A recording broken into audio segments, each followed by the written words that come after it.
Oh, my camera's gone. Of course it is. Of Oh, course I'll my start. camera's gone. Good start. Hold on. Give me a second, guys. I don't know why it doesn't know my camera's here. Okay, it said here using world exclusive view of Waffle's face. Hello. Hello on other It people's is streams with possible. my actual working camera. It is possible that OBS is actually like, Discord already has the camera exclusivity, so I I'm think not gonna so. stream it anymore. Yeah, I think it doesn't want my Discord. Hold on. It thinks Discord is exclusive camera mode.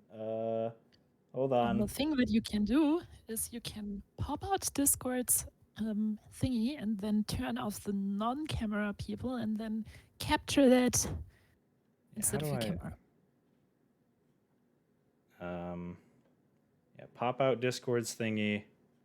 Yep, and then if you right-click onto one of the things, you can uncheck show non-video participants, so it's only you. Right. Okay. And, I did that. Hi, Ninja. Hi, give me a you should second. We're just, trying to figure out also technical capture difficulties. that. I think Discord has exclusive camera priority. So you know what? Maybe I'll just use that. Hold on, give me a second. Maybe I can just use the No. You got it this, won't Waffle. be. Come on, I can believe. Why?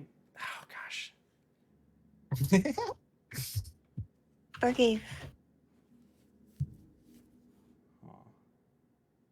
Are you ready, It's Tama? mega scuffed already. We already No. broke everything.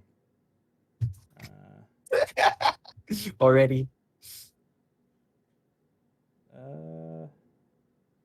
Hi, Taco. Yeah, there's no face. You guys need to see my face because I'm gonna be doing characters and stuff like that. So I've got to figure this out. Oh.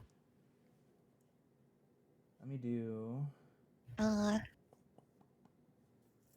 Huh. Hi, loading. I'm not gonna be doing that much. What do I have on? Hold on. Let me. I have to make myself when Let I'm me see done. what I'm doing on this other stuff. What did I do over here? Let me just add it. You know what? I'm just gonna show my Discord screen. I guess we'll just have to do that. Oh. Yeah, I think that's what I'm gonna have to do. So hold on. Let me just totally unscuff this. Window capture. Hi, Schmoodle. Oh hey, I hear the voice of the cutest girl in existence at Deadly Dooner. Schmoodle says that they hear the voice of the cutest girl in existence, Deadly. Oh, yep. I call bullshit. And I'm asking myself, why the fuck my mod is in somebody else's stream? Thank you, Schmoodle, for the 15 months. That's okay. I don't think a single mod is in my streaming ad. As if I ever need mods. The only thing that I could need mods for is these dumb bots that just pop in being like, wanna be famous? Want to be famous? Apparently, there's apparently a really good way to avoid that, but I don't recommend it. That's just for like a jerk move way. Basically, you turn your chat to follower only, then bots can't do anything because they have to follow. Just ban them. Yeah, it's best to just ban them. Why does it? Why is it just showing the corner of my the webcam capture? Oh no! It's just showing the corner of my screen. Oh no, we're gonna have to get rid of that. I think there's some kind of filter on there or something. Hold on, give me a second. Yeah, I think there is. Let me actually. Okay, try again. We're gonna try again. All the scuff. Okay, no, I want a different. Nice door. Thank you. Doors are evil. We have to kill it. Oh. Okay. And I'm not just saying that because I died to a door, but doors are evil. Yeah. Oh. Window capture.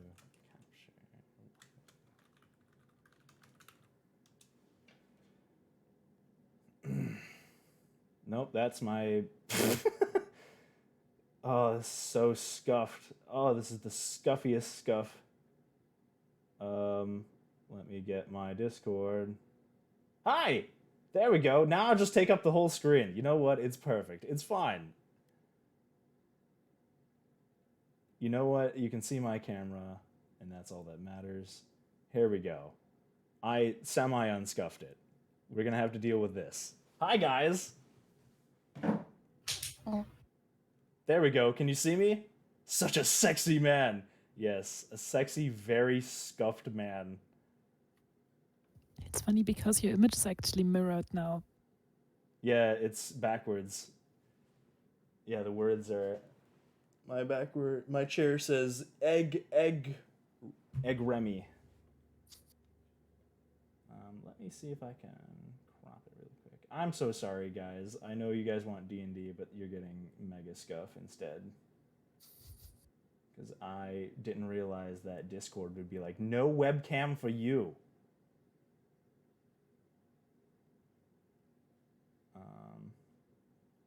Let me see if I can unscuff this.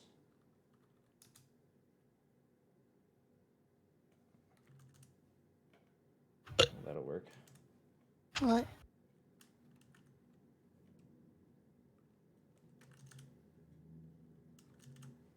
Hi! Oh, hey, we fixed it. All right, cool. Awesome. Yeah, this'll work. We'll just do this. You know, I'll be flipped. It's whatever. We got to get going. We got several people wanting some sweet D&D action.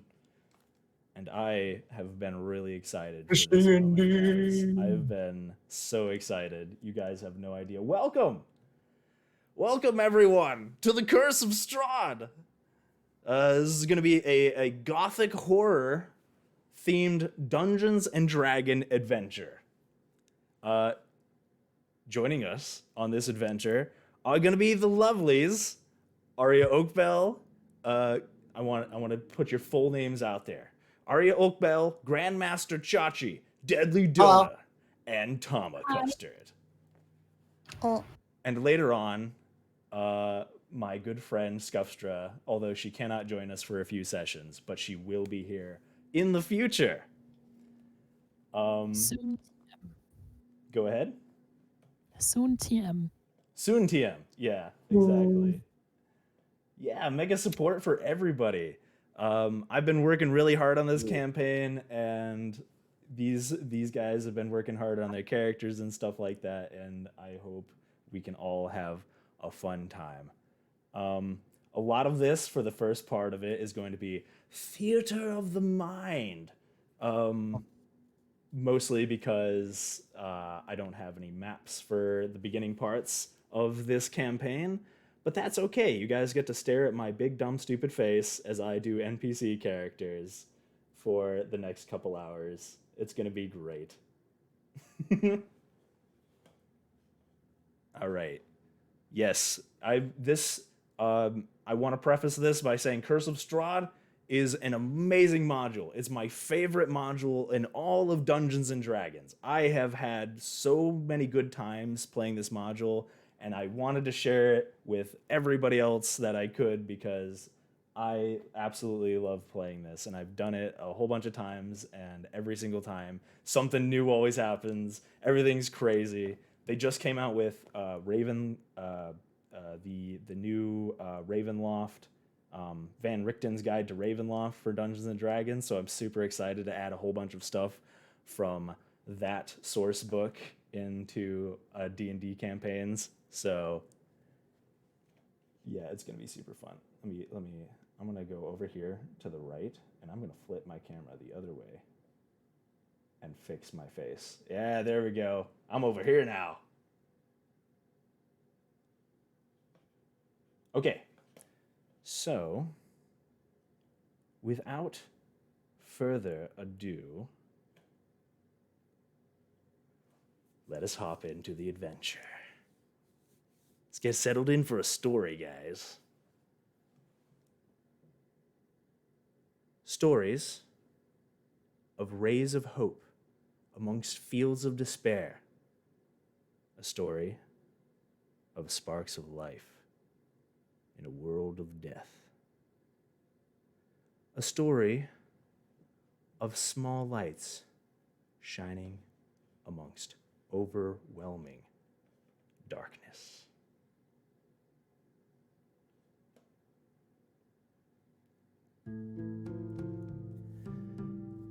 Oh, I'm double hearing things. Hold on. Let me mute something really quick. Awkward. Already starting with the scuff.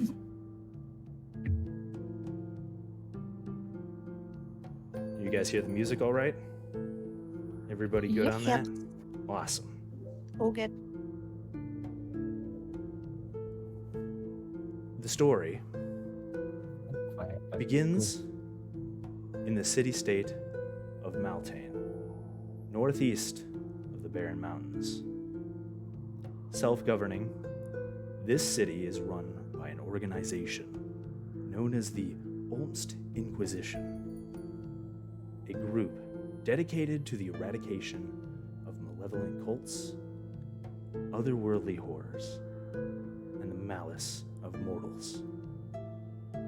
They are an effective group, but they have a reputation of upholding their dedication to their objective, no matter the cost, leaving them, in many cases, just as feared as the monsters they seek to destroy.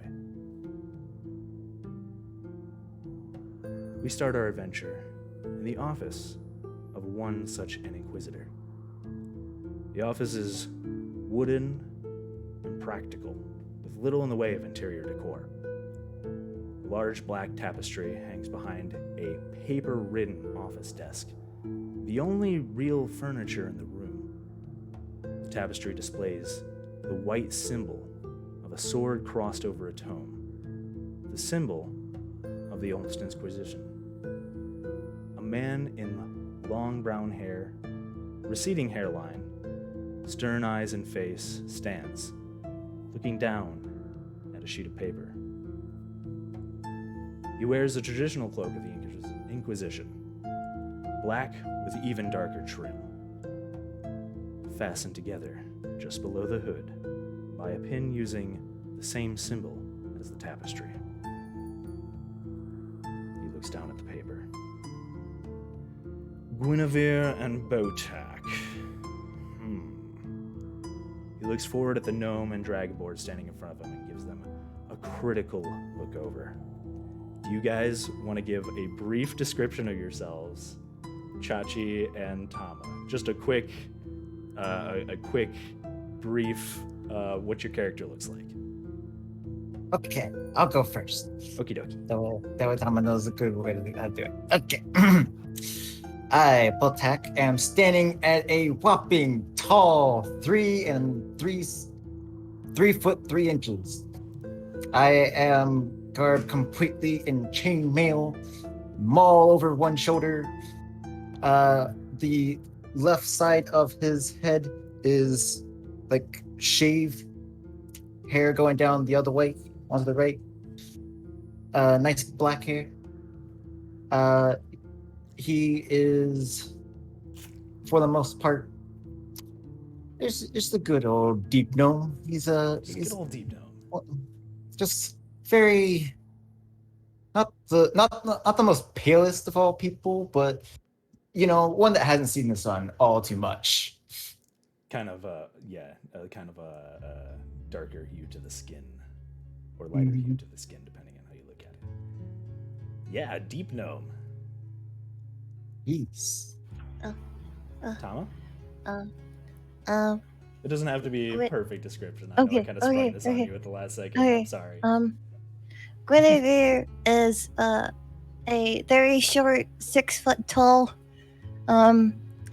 very green haired, green acidic eyes with 2 large horns. The right horn is chipped off and broken.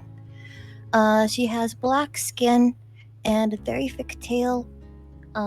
She has mainly chainmail, but another layer of armor that is pure black over the top as well. Oh, heck yeah. Very movable gear, very fluid. So, yeah. Thank you. Yeah, that was a good one. All right. The man turns down back towards the paper. I see the Dragonblood mercenary brought along some help. Good. You might need it. I assume you know the reason you're here. A little wolf issue that's been plaguing the outskirts of Maltane for the past few weeks. Now normally, this would be an issue for the Inquisition to handle itself.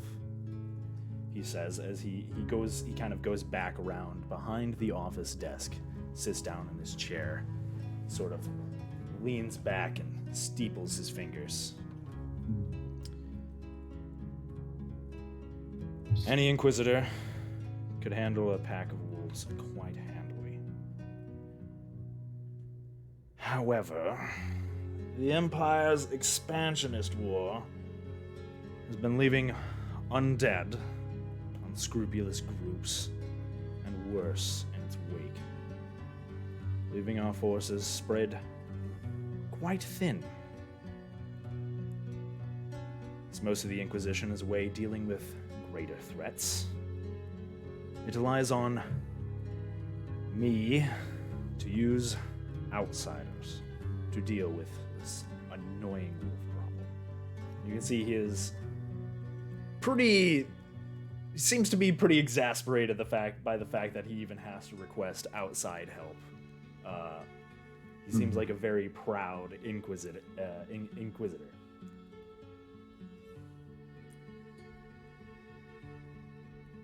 The wolves have been unnaturally aggressive. They've been waylaying farmers and travelers in the countryside. But we believe that their den is located at the edge of the old Svalich Wood, outside of the Dead Mist Valley. And his face kind of goes very, very grim, very sour, and he leans forward and he looks at you two. Now, I'm sure you know, but it bears repeating. Do not go too far into the wood. Do not enter the Dead Mist Valley. It is a land of death and stillness. Unspeakable terrors haunt the old ruins there, and the ever-present mists drain your very soul.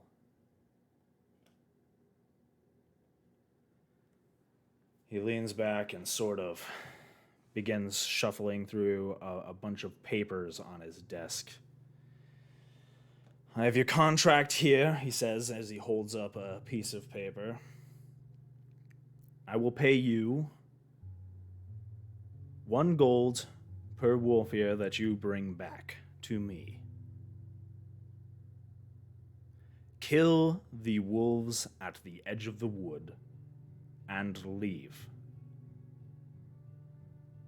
Oh, shouldn't be too hard. Good. I'll make sure you don't get lost. Quick question though. Do you want us to bring back the heads or the whole wolf, or maybe a wolf ear? The ears will be sufficient enough. 1 gold per wolf ear. That is 2 gold per wolf. I assume it shouldn't be any issue. Not a problem. It's for me.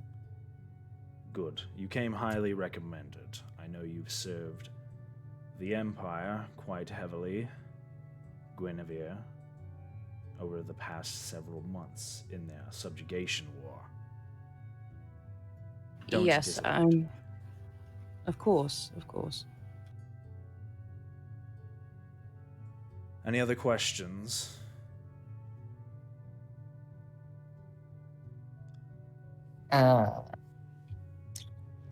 Not in particular. Good. He Yes. leans back. Do you know the way to the wood? I personally have not been there myself, so no. Do you perhaps have a map? We can procure you a map. Go visit the logistics master. The building directly adjacent to this one across the street. He'll give you a map. It is about a day's hike southwest of here. Shouldn't be too long for you. If there's nothing else, I'm very busy. Let me know if you need any other assistance. And he sort of leans over his desk and he begins writing on his papers.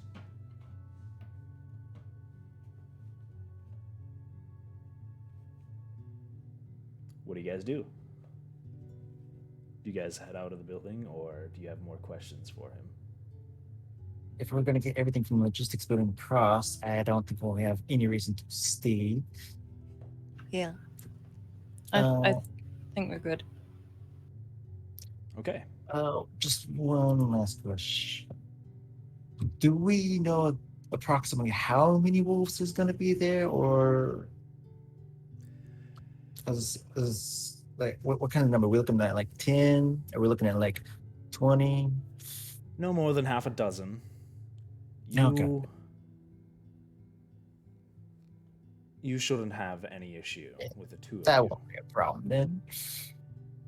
I Excellent. was actually just planning on hiring the dragon blood over here, but with two of you, you shouldn't have much problem. We have no Okay. reason to believe that there's more, but this is on the outskirts of the Dead Mist Valley. Do not let your guard down. Right. Extra careful.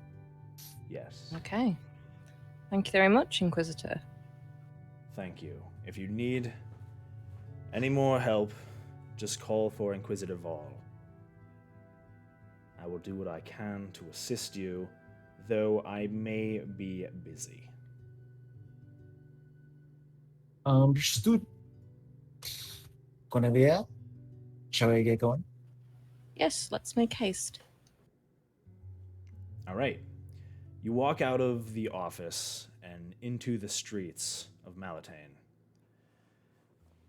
The city is an interesting one. It's not like a lot of other cities you visited. There isn't a lot of hustle and bustle to this town. It is mostly filled with members of the Inquisition itself. There are the occasional non-affiliated citizens walking around, but they seem to be mostly preoccupied with getting in and out of the streets as fast as possible. You do see several guards as they walk up and down these streets. It almost seems like this is a military occupation of a city than an actual city. Nevertheless, it does have its normal city things. It's got taverns, it's got blacksmiths, everything that you would find in a normal city. But the buildings here are not made to stand out. They are very boring. They're very practical. There's no signs depicting what any of these buildings may actually be, even. If you don't know what a building is, you might be hard-pressed to find which one belongs to who. They are almost cookie-cutter buildings, made for only practical purposes. You guys walk outside the building. What do you guys do? So, I believe the Inquisitor told us it was directly across the street. That's right. if I do believe so myself. That's exactly what he said. So let's head on over. You do see across the Okay. street several buildings, all very similar looking, all wooden, all boring. 3 of them stand in front of you, across from this building on the other side of the street. He said directly across, right? So Let's go directly to the center one. You're gonna go directly to the center one. Okay. Yes. You go up to the center of these, and these buildings are, they are boring, but they are also pretty old looking. It looks like these buildings in this town have been here for a very long time. The wood is kind of almost mossy and rotted looking. It looks like they don't really spend a lot of time on the infrastructure here in the town of Malataine. You begin to approach a door. You said the middle one, right? Yeah. Correct. You begin to approach a door and go up to knock on it. But just before your hand reaches the door, a man calls out to you, walking down the street.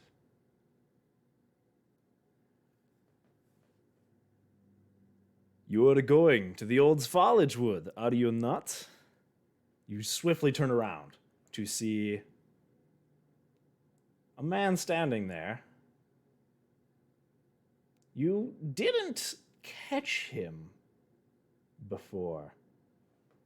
He seems to have come out of perhaps maybe an alleyway or something like that. But he is a pretty tall guy, about almost 6 feet tall. He wears a very colorful ensemble, lots of vibrant colors, a jacket with a deep maroon hue, a white tunic, very puffy,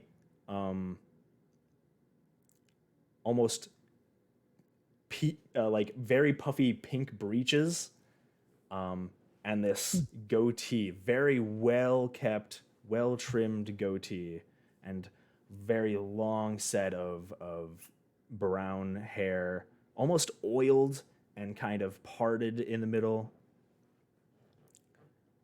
And he looks at you. I don't mean to bother, and I apologize for my rudeness. I recognize you two. I overheard you talking at the inn last night. My name is Arigal. You're on a mission to slay wolves, yes? Yes, that we are. I see. Have a little habit of eavesdropping on people. Not usually, but when you had mentioned the old foliage wood last night while you guys were talking, I could not help but overhear. You see,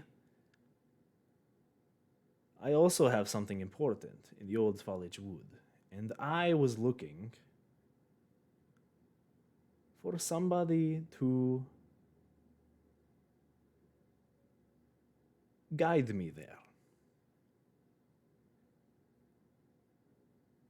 Well, I wouldn't say guide, more like protection. Not a fighter, I see. No, I am not a fighter. And what exactly do you need protection from? Just Well, wolves? as you probably know, the Old Foliage Wood is on the outside of this dead mist valley.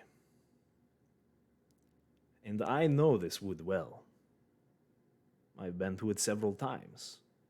And I know the dangers that it can hold. I seek to go into the Old Foliage Wood with 2 of my traveling companions. But the more I have, the safer I'll feel.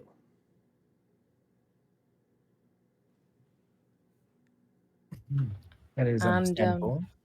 yes. Is our time worth of any value to you though?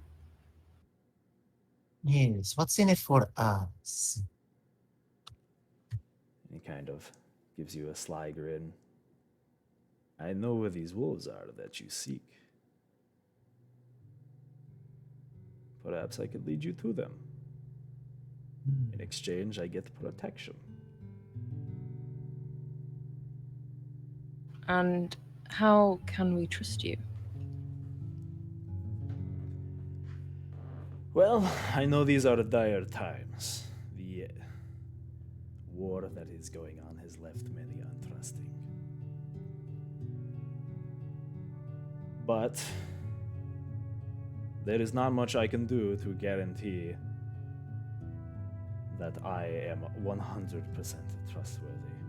I know I did say that I was eavesdropping on you, and I apologize for that.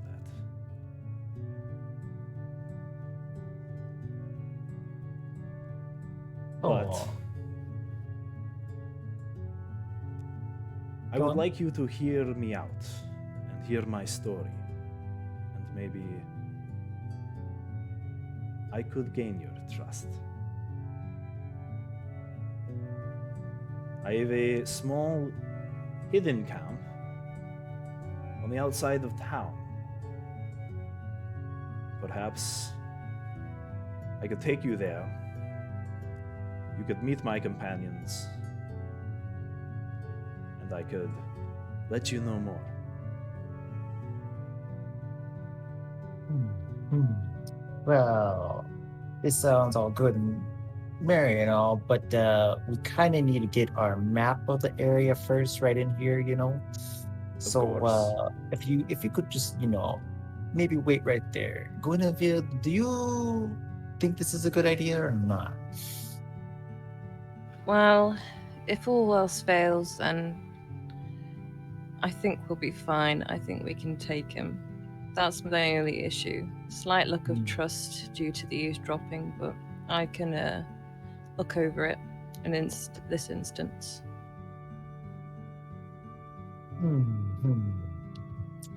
Good. I feel like we are being fairly rewarded, but you will let it slide. Maybe talk more at the count.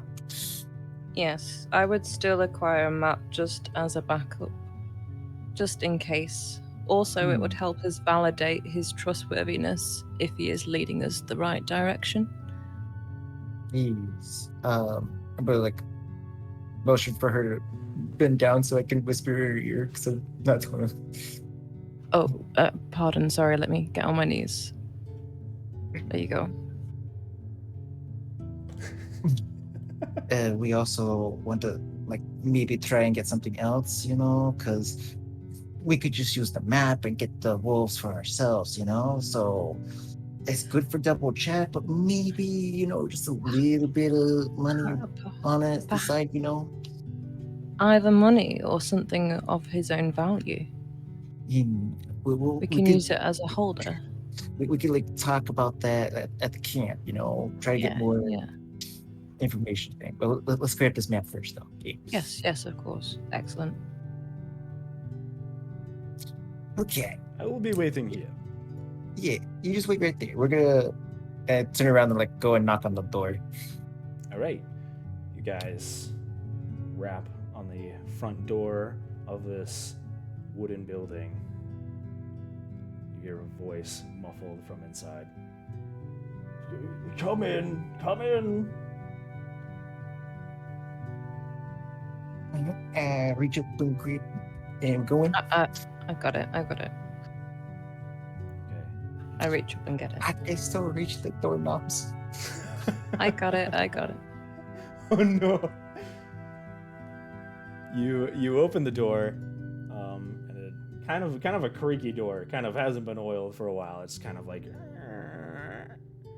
and you see in there an absolute mess of a building. There is all sorts of things strewn about. There is, furniture kind of pushed to the side in this building. There is armaments lying haphazardly on one side of the building, furniture on the other, all sorts of knickknacks and daily office supplies like quills and papers and like scrolls bundled up in another section of this place. And sitting far across from you, at this desk, also equally filled with clutter and all sorts of strange implements, like devices that you have never seen before. Look like some sort of like measuring devices and things like that. Sits a man kind of hunched over, older, is big puffy white hair and visible stress lines on his forehead, big heavy set glasses, and he looks up. What can I help you with? Well, we're about ready. We were asked by the Inquisitor across the street to come over and acquire a map of the old woods. A map? We're going to be heading out there to slay some wolves. He hired us to do so. You're heading to the old foliage woods? Are you an Inquisitor? I am not. Oh, well, it's your funeral then, I guess. The times are desperate because of the war. Oh, goodness. Maps. Where are... And he begins shuffling through, like, this massive amount of clutter on his desk. He's throwing papers aside. You hear a ching-clonk, clink-clonk as these instruments are just kind of fall off the table. You ever just think of, like, one day having a cleaning day to, like, organize everything? Just, one day out of the week or something. Mess? I did. I just cleaned the place yesterday. Right. Do you see the furniture is over there? The tools and implements are over there. The armaments are over there. I think it is much more organized than it was several days ago. Uh-huh. Now map. Yes, let me get the map. And he's ruffling through stuff. You're sitting there for about a good 5 minutes as this guy is sitting there just knocking stuff over. He eventually gives up on finding it in his desk, and he goes over to the group of papers that are in the far corner, closer to you guys, and he begins shuffling through them. You do notice that the papers, all the kerfuffle in the corner has been blocking what looks to be a shelf of some sort, although you could not have told beforehand until he started pushing stuff aside. And he opens up a drawer on the shelf. Ah, yes. Now, you say you're not an Inquisitor, but you're looking for a map. What Inquisitor sent you? The gentleman across the street, of course. I believe his name was it Vol? Which one was that again? Vol? The balding chap. Yes, the balding chap. Oh, yes, Inquisitor Vol. Cheerful fellow, isn't he? Yes. He's quite very cheerful when we talk to him. Very well. If Vol sent you, then it must be a matter of importance. You must be important enough. So, here you go. Here is your map. Thank you kindly. And he gives you a map of the area. It is a bundled up scroll, and he hands it to you. Is there anything else you require?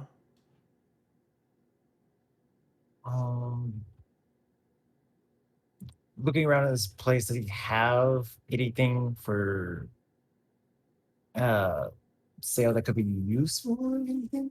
Or is it just a cluttered mess of stuff? It doesn't look like things here would... They're definitely not on display for sale. Right. It definitely is not a formal shop of some kind or anything like that. You could ask if he would be willing to sell some stuff. It mostly looks to be general supplies like lanterns, ladders, ropes, that kind of thing. Armaments, basic armaments. You see swords, you see some maces, you see basic armor in the corner, very scattered around. I believe I am fine. What about you, Bonavia? As am I. That's perfectly fine. Well, looks like we don't need anything. We thank you very much for the map, and we'll be on our way. Okay, well, let me know if you need anything else. Thank you. I'll be here. Like always. You might want to like hire a Begins maid or sorting something to through clean this stuff. place up. I have things in their places exactly where they're supposed to go. This is very well organized. And if anything else moved, I would be very, very amiss. Gotcha. Organized chaos. Nice. Yes, exactly. Yes, like that. And Right. he grabs... Oh! I've been looking for this! And he grabs a scroll and quickly moves over to his desk and pushes a whole bunch of stuff off and unscrolls it and just begins... he grabs a quill and begins writing on it. Have a good day. I'm just gonna head on goodbye. Goodbye. out. Well, I still say like I'm looking at going to room just like closing the door. He Samuel? definitely needs a maid in there to like clean up everything. Maybe a butler or maybe just someone someone underneath him that would just come in and like help him organize that a little bit better. Control chaos is good and all, but sooner or later you're gonna lose track of everything.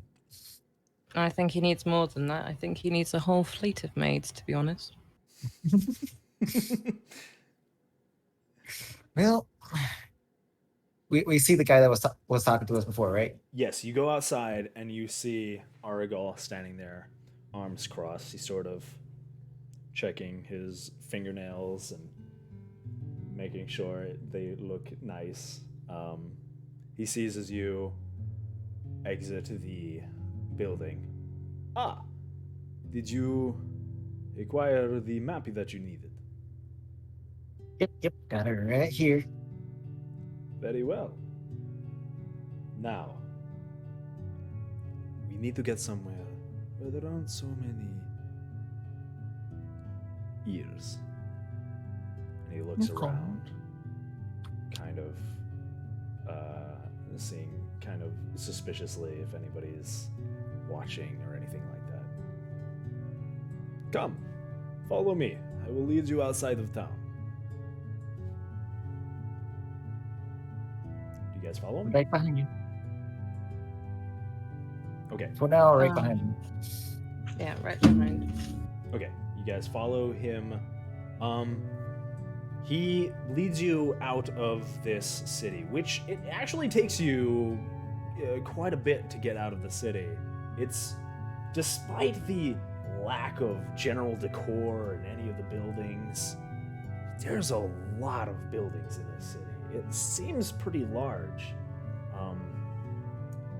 As a self-governing city-state, it seems to be mostly self-sustained.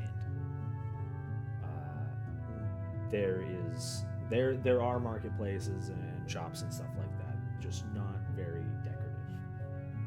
You exit the city outside of the western gate, which is quite heavily guarded. There are several men also in these dark black robes with dark trim, very reminiscent of what you had seen Inquisitive All wearing.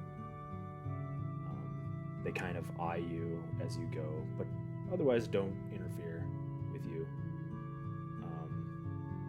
You head about...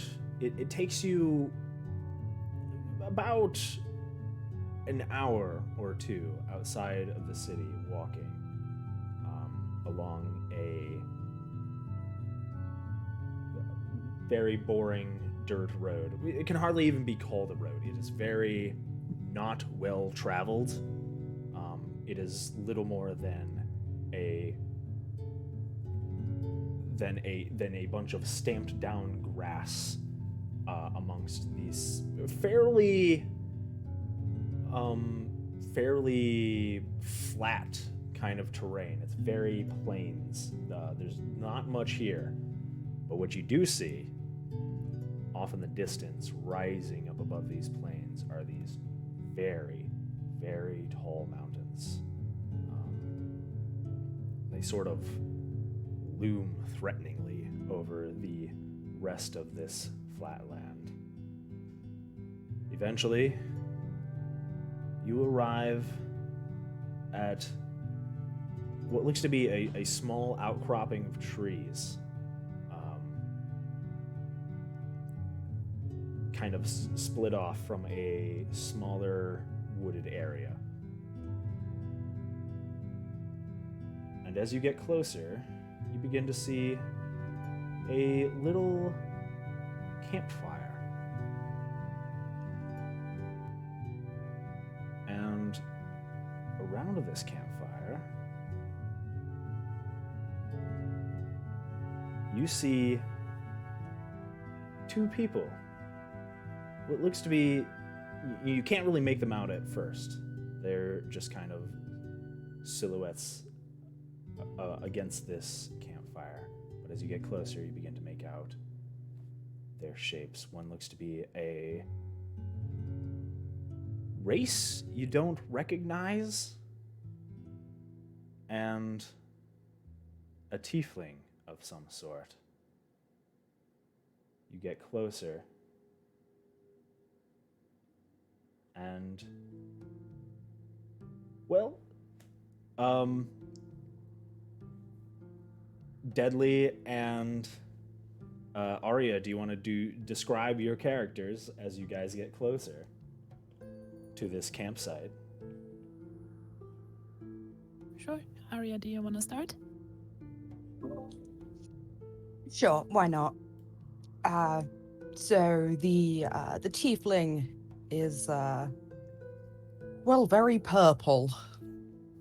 She has, get closer, you see she has quite dark purple skin, although she has bright white hair.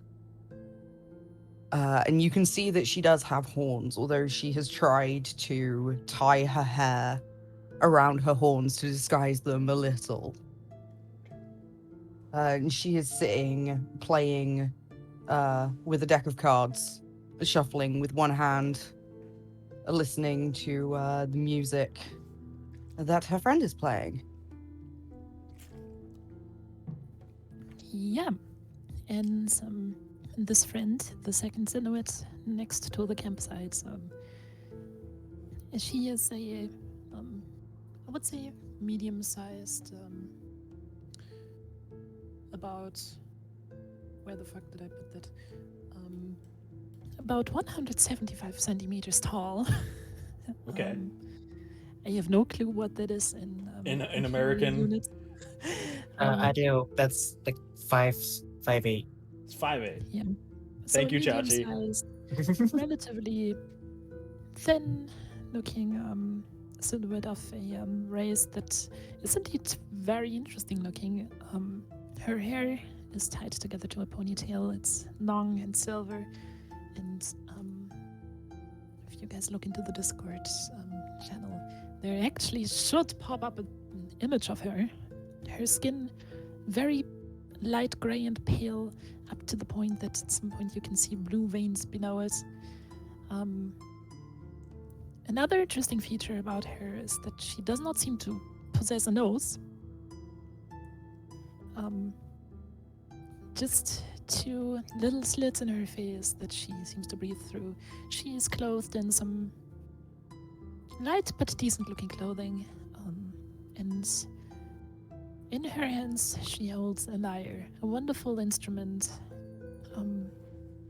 made of dark wood with golden inlays. It seems to be expensive, but not too expensive. And she sits there, plays some music, just jams a little bit for her friend. Yeah. So, a thing about this, Deadly has a. Do you want me to stop the music, Deadly? Nah, it's fine. I mean, this fits. This fits. Okay. Okay. Yeah, it kind of actually does. I wasn't planning on this, but it kind of does fit. What instrument are you playing? I am currently playing a little harp/lyre thing, bops. Yes, a harp/lyre. Oh well, the music changed. Wait, hold on. Let's go back to the other one. I like that one fit your harp so much better. Yep. All right, there we go.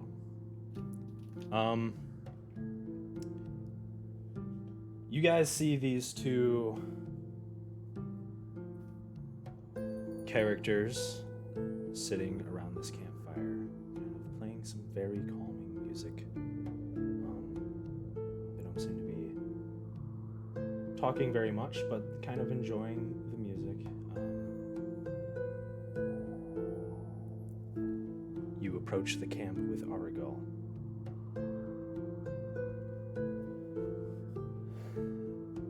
And he looks towards you, Botak and Guinevere. My traveling companions that I spoke of. I think introductions are in order. This is... What are your names? I never got them. Yes, well, you didn't exactly ask for my name when you were... never mind. I go by Lily. This is Lily, and... My name is Thurxora Xarkuxathx. But my friends just call me Xora because, well, for relatively obvious reasons. It's so much easier to say, for one thing. Lily and... Thurxora... Thurxora. Yes. Just Xora. Right. Cool. Of course. That's good. I'm gonna go with the sword. Lily and Thurxora. This is... Then go going right up in front. I am Botak. Pleasure to meet you. Hello. I'm Guinevere, but you can just call me Gwyn for short. Interesting. She Lily looks at Gwen kind of up and down, rather interestedly, and then looks down and went, "What was your name? Botox?" Botac. Right, Botac. Botox. You're rather small. Well, I would like to think that I'm actually probably about average height for my race. Ah, yes, of course. Wouldn't you like to be taller, though? Isn't that, something you've always wanted? Not really. I don't see any problem with it. I can reach the door handles. I can just use a stool whenever I need to get up into the cupboards, and everything else doesn't seem to be any problem. Us gnomes don't really have much of a problem with the way our height is. Well, as you wish. She Let goes the back to short playing jokes with her begin. cards. We say that, but I'm the only male in the entire group. So These two are going to be the ones I told you that would be accompanying us into the wood.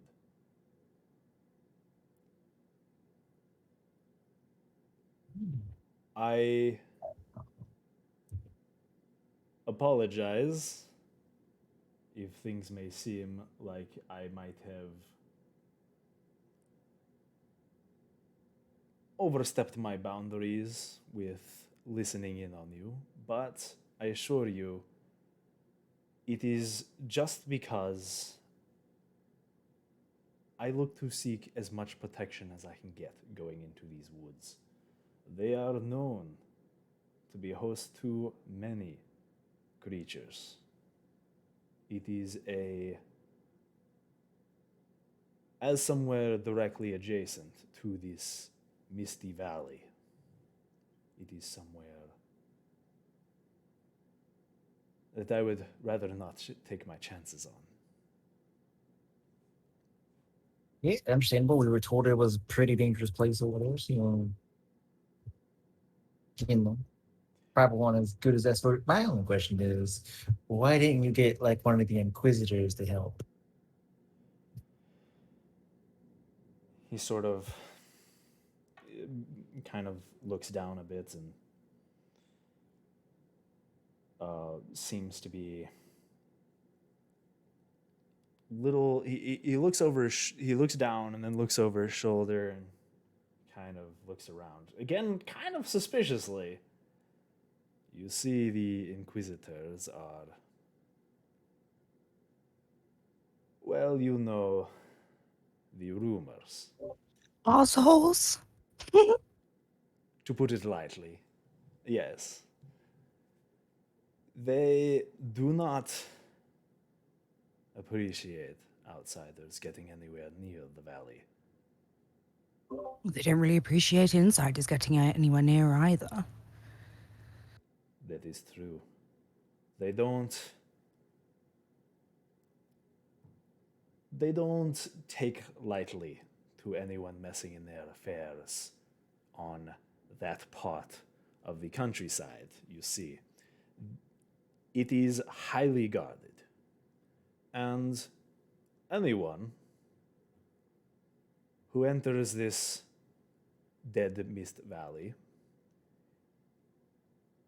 ends up with a target on their back, so to speak. The Inquisitors do not trust anything, and I mean anything, that comes out of that valley. Humanoid or otherwise. So, this is why I sought outside protection from the Inquisitors. Folk who do not have any affiliations with them. And from what I heard in your conversation in the inn, you are not Inquisitor spies. So, that makes us have at least somewhat mutual goals of getting in and out of the Svalich wood.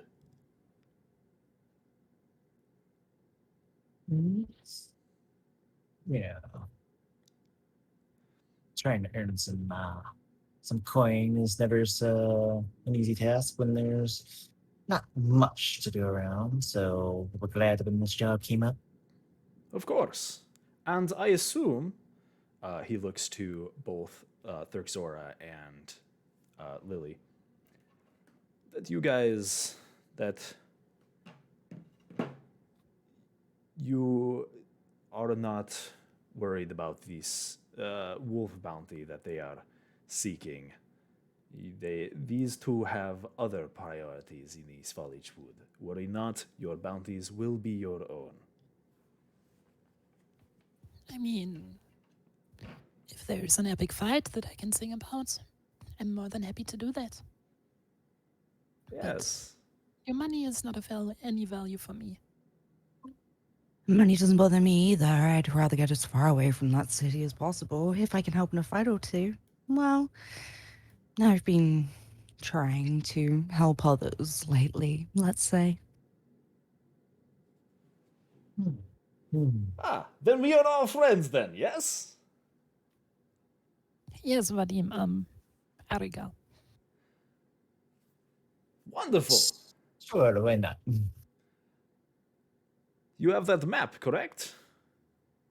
I Yeah. do. Yes. And if you look at the map, I don't actually have a map. There's no actual map of the general area so far. So, needless to say, you look at the map, and there is indeed the Old Svolage Wood.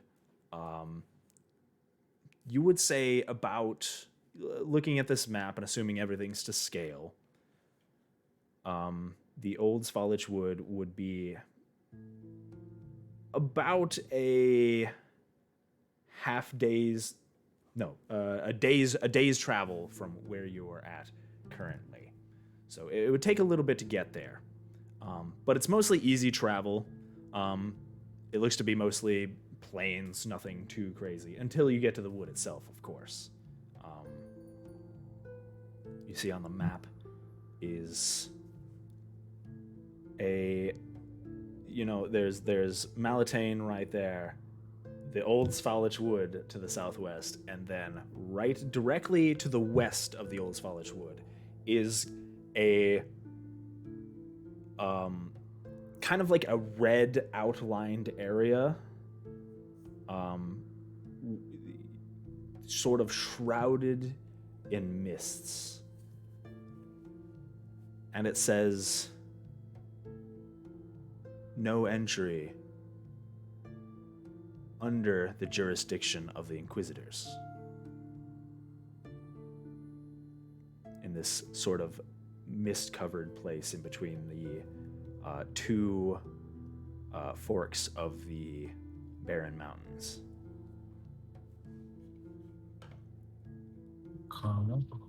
So it looks like all we have to do is go across the plains here. We'll reach the woods within about, let's say, a day or so.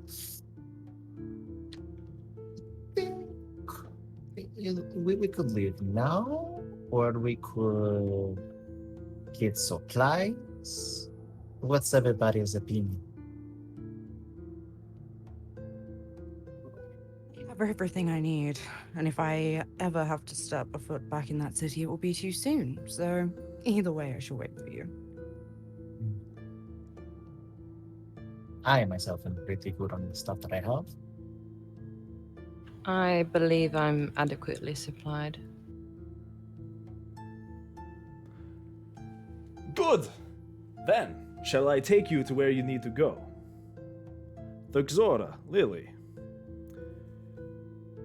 As you know, they are looking for a bounty on these wolves that they seek.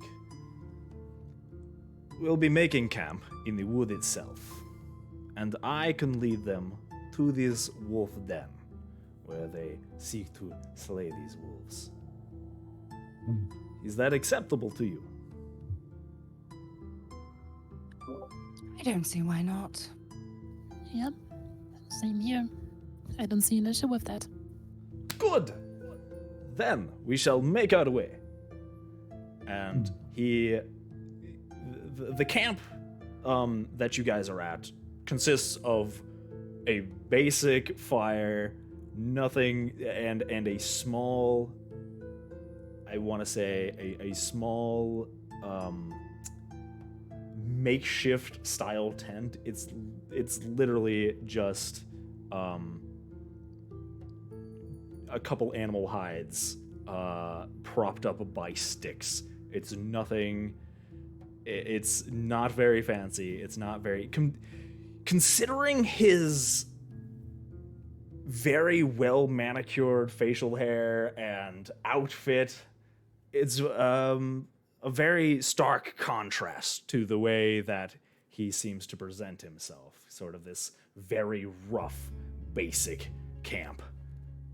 He begins to grab the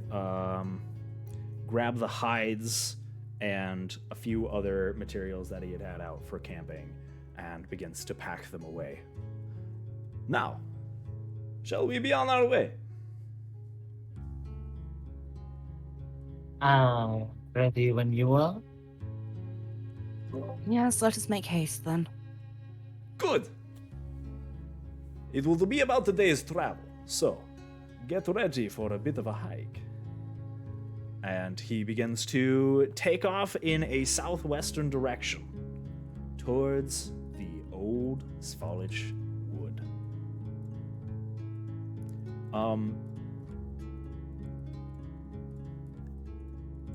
You guys begin following him. I assume you guys all follow him then? Oh yeah. Okay. Yeah. It's a pretty boring hike. There's not a whole lot on these plains. It is very basic plains. Nothing for, several miles, minus these large looming mountains in the distance. There's some rolling hills, and as you approach towards these woods, the place starts getting hillier and hillier. You begin to rise up and go down. There's no direct path. You guys are kind of just hoofing it through these very tall grasses, and it's almost pleasant. The wind blows over the grasses, kind of flowing them in waves. It's not too sunny. It's patches of clouds, but it's a pretty peaceful day out. You look out over the land. At one point, on the peak of one of these small hills, you look out over these plains and you see two large mountains of these barren mountains. And at their base is a large, dark green, just tangled mass of trees. Just all these trees fighting for sunlight in this small, choked area in between these two mountains. You can't make out many details, but it looks to be a very thick wood. You also see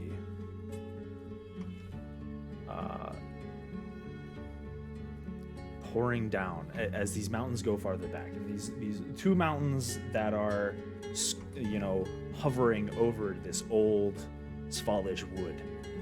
You look further back, and the mountain range continues on, kind of like a forked mountain, a part of the mountain range, and behind this wood, you see this strange sort of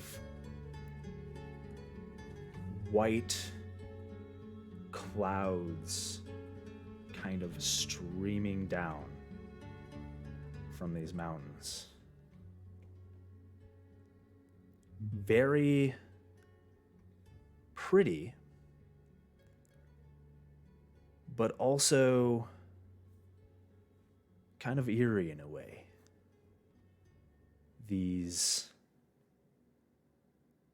clouds flow down into this valley that these two mountains and these mountain ranges have created over what looks to be a rising valley in between both of them.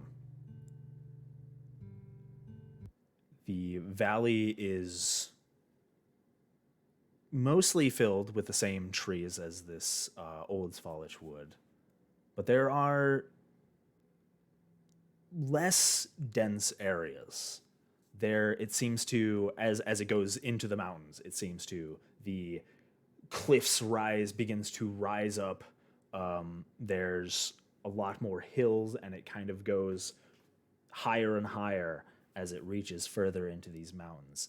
And these clouds form this sort of mist that lingers over the top of these trees. The mist seems to be very thick and very visible, even from where you're at. This is not a light fog hovering over this valley. This is an extremely thick, of almost unnatural looking fog. Roll a, for everybody who's looking out of this valley, roll a perception check for me. So this will be, I assume all of you are looking out of this valley, so this will be a group perception check.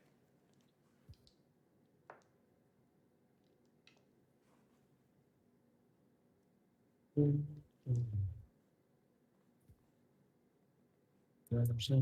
to 22. 22, nice.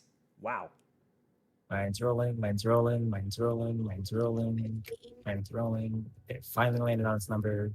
14. Okay. 11.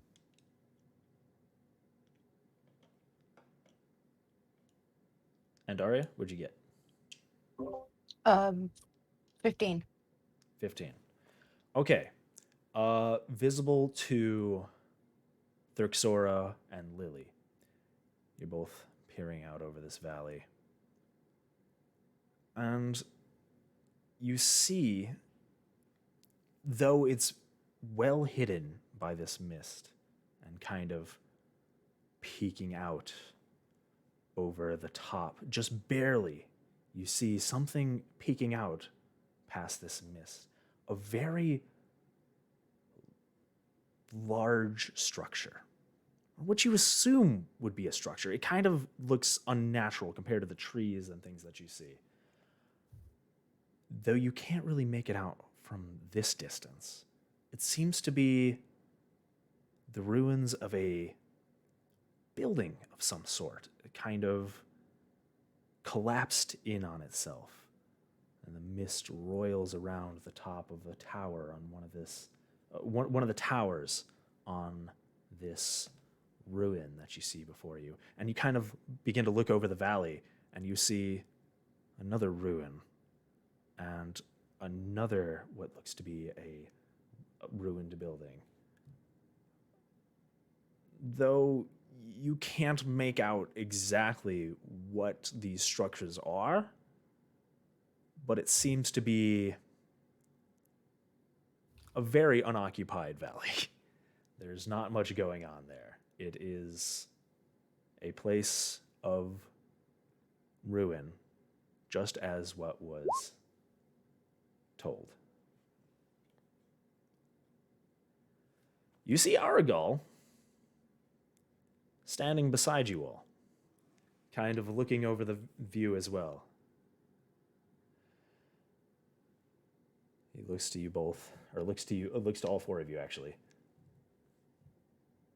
It is a beautiful sight, is it not, in a way? It is indeed. Very much so. Pretty good sight. I've seen some quite beautiful ones with the fungi and stuff down below in the deep. But this is nice too. And you see his face kind of, he... Actually, roll an insight check for me, all of you.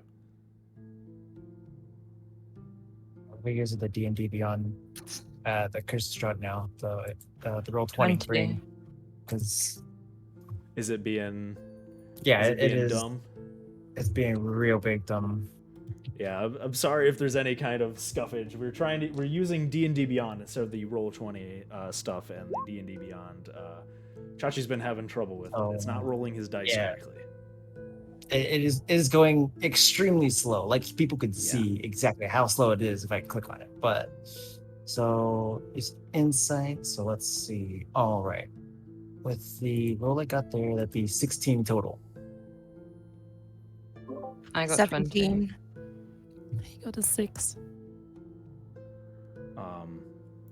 What was so? Chachi, what did you say you got? 16. 16, and who got the 17? I did. Okay. You two kind of cast a sideways glance to Argyle, and you see his face. There's almost a look of melancholy to it. And he almost seems to lose his gaze in the valley for a moment. And that smile that usually seems to be on his face slightly disappears. And he turns to you both again. Or turns to all of you again. Yes, let us be on our way. Let us enter these woods. Be very careful and on your guard. As always, the wood can throw surprises at you.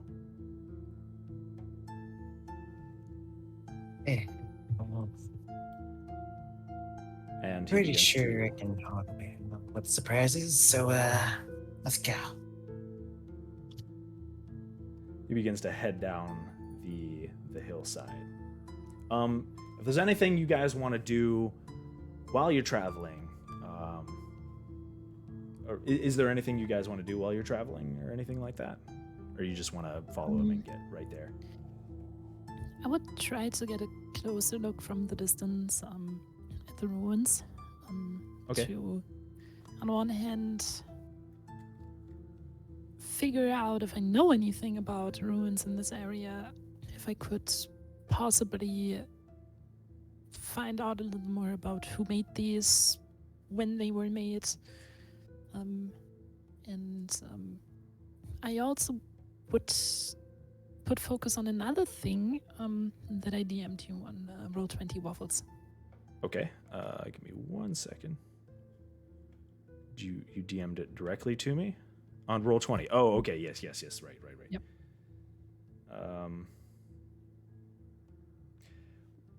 Roll a perception check for me. Perception check. Perception. A 12. A 12. Okay. It's hard to really make out what these ruins entail from this distance. The mist is very thick in this valley. It is hard to see any sort of details. You guys are a good, several miles away from this valley at this point, and what mostly stands out is these silhouettes almost. You can barely even tell that they're ruins from this distance, but you can't really make out any specifics of the buildings, unfortunately. Okay. Then I'll just grab onto my harp a little closer and keep going. Okay. Spoopy. Anybody else want to do anything? For now, I'm good. Okay. All good? All good? All right. Argyle makes his way towards these woods, and the valley itself, as you go down these hills, kind of, you would kind of reached a high point in these rolling hills, and it seems to kind of go down lower and lower as you continue towards the woods itself. And the valley becomes less and less visible itself as these woods begin to grow larger and larger as you get close. And you realize there's some pretty dang tall trees. Like, these trees take up a good... It's mostly a deciduous forest. Lots of fir trees and things like that. But there's... It's a very mixed forest. There's fir trees, there's, the trees you're most used to seeing, like oak trees and things like that. But they seem to almost choke the light out of everything underneath them as you get closer. And you see that these woods are... You can see how they might be easy to get lost in. You get closer to these woods. And closer. And closer. And closer. And the valley, after a certain point, is completely hidden from view. And all you can see is this darkness in front of you as this forest fights for light above the ground. Arigal turns towards you and asks, "Well, are you all ready to enter the woods? Everybody, be on your guard, if we are." Hi, Jetty. Thanks for the raid. How's it going, guys? Who are you talking to? Nobody. Arigal. Thanks for the raid, everyone. It is good to see you all. We're playing Dungeons and Dragons. Hello, Diddy. I hope you guys are doing good. Arigal turns to you all. Shall we enter the woods then? I don't necessarily like this. So, guys, let's try something. I try to pick up a rock from the ground. I hope that's okay. Yeah. You can find there's plenty of rocks just strewn about. Although it is a very plainsy area, and there's not any like super large, big old chunk of rock or anything like that. But you can find small stones. Small rock. And I cast my cantrip light on the rock to make it glow. And then I hold this rock in my hands, turn around to my party, and I ask them, guys, who's the best thrower in here? I know it's paranoid. Would you mind just chugging these into the woods? I can give it a whirl. Yeah. Okay, I hand over the rock. What am I rolling? Who's taking the rock? Which I am. Is okay. I don't mind either. Yeah, I hand it to the scary-looking dragon, and he because in my head I'm just like, that guy is barely 4 foot tall. Doubt he can hold stuff far with those short, stubby arms. Oh no! Here comes the short. Here comes the short jokes. Oh no! 3. He's a whole 3'3", guys. It's okay, buddy. Don't worry. This is gonna happen. I mean, compared Just to looks down the ground. Like, how tall did you say your character was, Tama? Your dragonborn? Perhaps as short as twice the size. 6. I know what it means. So well over a little bit over 6 feet tall. Yes. So there might be a short distance between us. Right. Okay. So you have the rock. I the have glowing the rock. magical rock. Now, I intend to throw it as hard as I can directly into the woods. Okay. So Make a strength check. Just a strength check for me. okay. 19. No, 24, sorry. 24 for Yep. not a strength saving throw, it's a strength check. Just How do I do? It's just a check. Oh, it is a check. It says check. Oh, dang, that was wow, that's an amazing. No, you That was shouldn't. an Yeet. athletics check. Oh, that's athletics. No, So a at the strength very check. top of your screen where it has strength, dexterity, constitution, and craft, you click just where it says strength. That's a normal check. Got Saving ya, throws got below ya. them and So we'll then just- specific skills. We'll just take your I- roll plus the 3 then. I apologize. It's now a 6. We can take what you originally rolled and then just add +3 instead of +5 to it. That's okay. You don't have to roll disadvantage on this strength check. You jinxed me. I jinxed you. I'm sorry, Tom. No, it's fine. I don't mind. No. Yeah, we'll take. So that would have been a 22 then. You shuck that rock into those. That rock goes. You just like almost like a baseball pitcher. You're like. And the rock goes flying into these woods through this thick darkness. Like the rock flies. It flies a decent distance. You guys are about 15, 20 feet away from these woods at this moment, and it lands about 20 feet into the woods. You see the light kind of flash by these trees and light up a bunch of vegetation, but most of it seems to be almost choked out by these trees. You see inside this wood as this rock passes by several types of mosses and dead gnarled branches and a few ferns here and there, and it comes to rest 20 feet into the woods, and you guys wait for a second, but nothing happens. The rock rests there in the woods, lighting up several large tree trunks. Okay, guys, this can mean two things.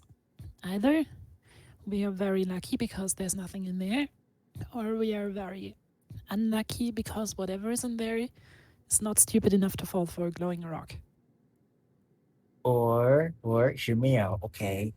Whatever is in there isn't nearby, so it's probably somewhere else in the forest.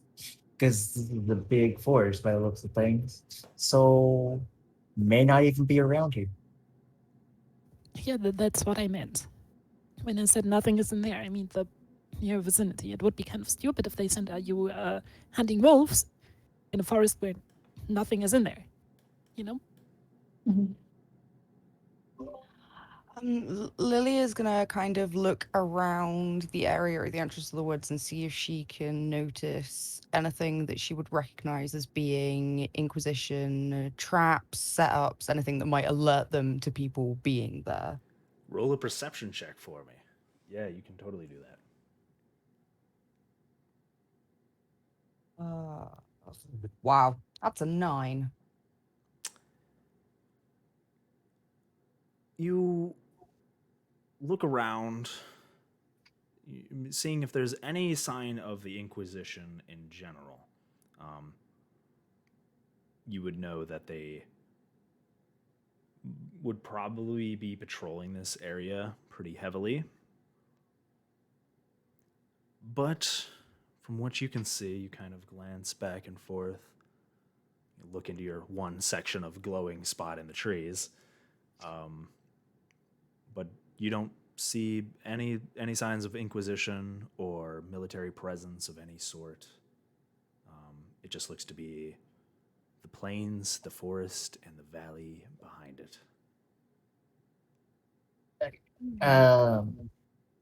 Botek will take his maul out and rest it on top of his one side of his shoulder, and just be like, "Okay, we all assume that nothing's around here, so I'll take point. Follow me," and just start going in. Lead the way, Master Botak. Hey, Botek. Do you want another glowing rock, or can you see in the darkness? Oh, I can see very far in the darkness. Okay. Would it annoy you if I hit another glowing rock? Because I can't. Oh no, go right ahead. Be my guest. Light is fine. I am picking up another rock and making it glow with my cantrip lights. Okay. You guys see as another one of these rocks light up with this bright light source, about the same brightness as a lantern. It's beautiful in a way. It's very pretty, and especially. Are you guys walking towards the trees then? Yes, I am at least. Yeah, I'm with. Yes. Yeah. Okay. Following carefully. Who's in front? Botak is taking the lead then? Yes. Okay. Botak is in front. Who's behind Botak? Myself. Okay. Botak and then Guinevere. Yes. And who's behind Guinevere? I think that would probably be Thuxora. Thuxora. And last, Lily. Lily brings up the rear. Lily will bring up the rear. Okay. Arigal is going to actually be in front of Lily behind Thuxora. You see, as you begin to enter this dark wood, this almost unnaturally dark wood,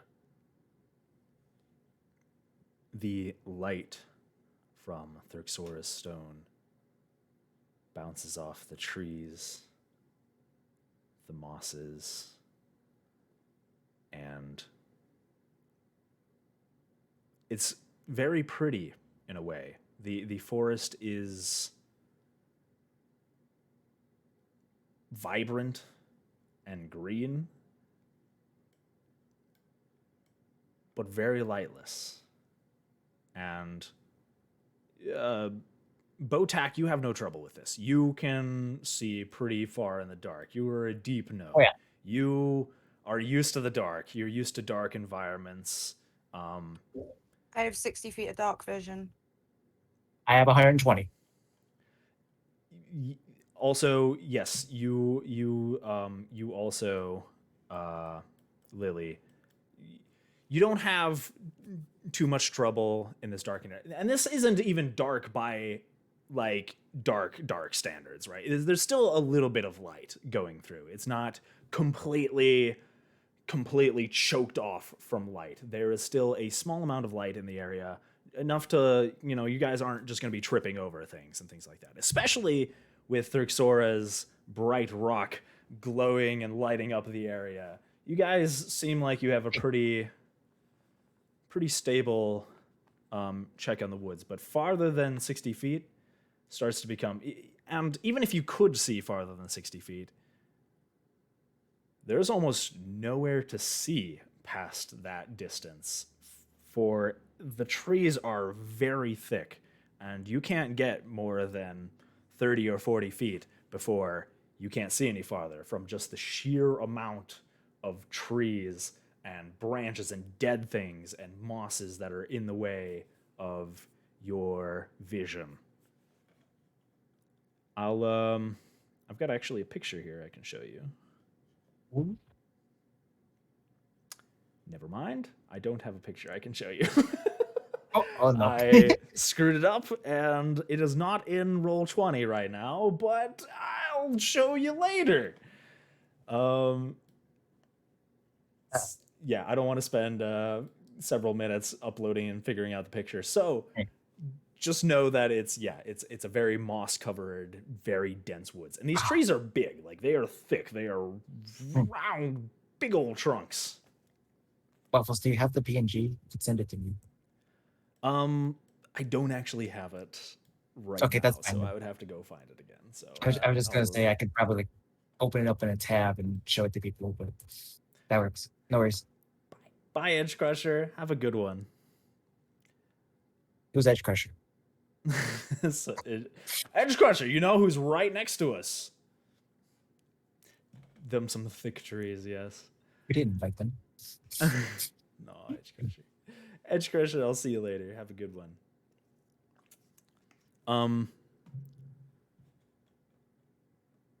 You begin to walk into this forest, and Aragol kind of says forward to you, Botak, just keep going straight this way. There is a spot that I like to use, that we can use for a temporary camp. It is getting later in the evening, and we would not want to be caught in the dark, so to speak, in this place. I agree. You know, with the wolves around, you know, you don't want to be ambushed in the middle of the night while looking for them or trekking around. So, Correct. if you got a spot, show me where it's at. Continue forward. Where are you going? And we will make camp soon. Yuck. Let me see if I can get some appropriately pensive music here going.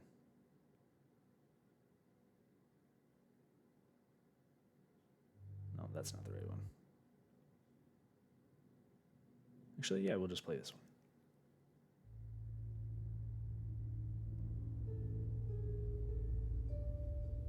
You guys, as you get further into this forest from the outskirts that you had seen previously,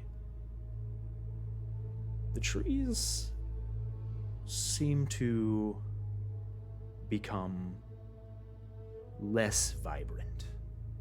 The greens start to make their way towards this muted. The greens become more muted and less bright and colorful, as the only plants that can manage to get any light in this area are on top of the canopy of this woods. The mosses even seem to become less green, and things start to become a little less lively as you continue on. A lot more dead trees lying in the way, and you guys continue forward for half an hour, an hour. Nothing yet. You haven't seen any signs of life other than these trees. But I assume you guys are all keeping a good lookout. Mm-hmm. Yep. Everybody roll a perception check for me. And he's peeled like a huck. Thank you, Arya, by the way. For the big band hammer on that butt. 11. I have 16. I got a 12. I have a 17. Oh. Okay. You guys looking around, keeping track of where you are in these woods, listening for any noises of life.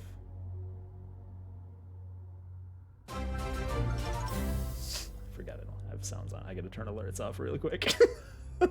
Sorry, guys. I forgot. Pro streamer moments. I'm sorry. That was so.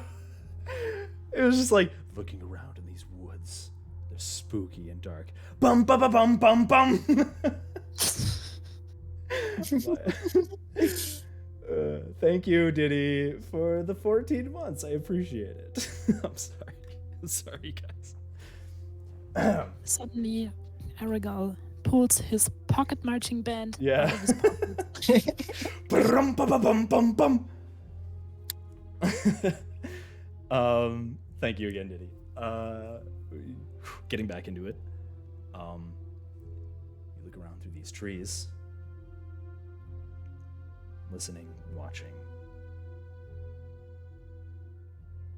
Nothing so far. In fact, which one of you guys rolled above 15? I did. I did. Okay. Botak and Thrixora.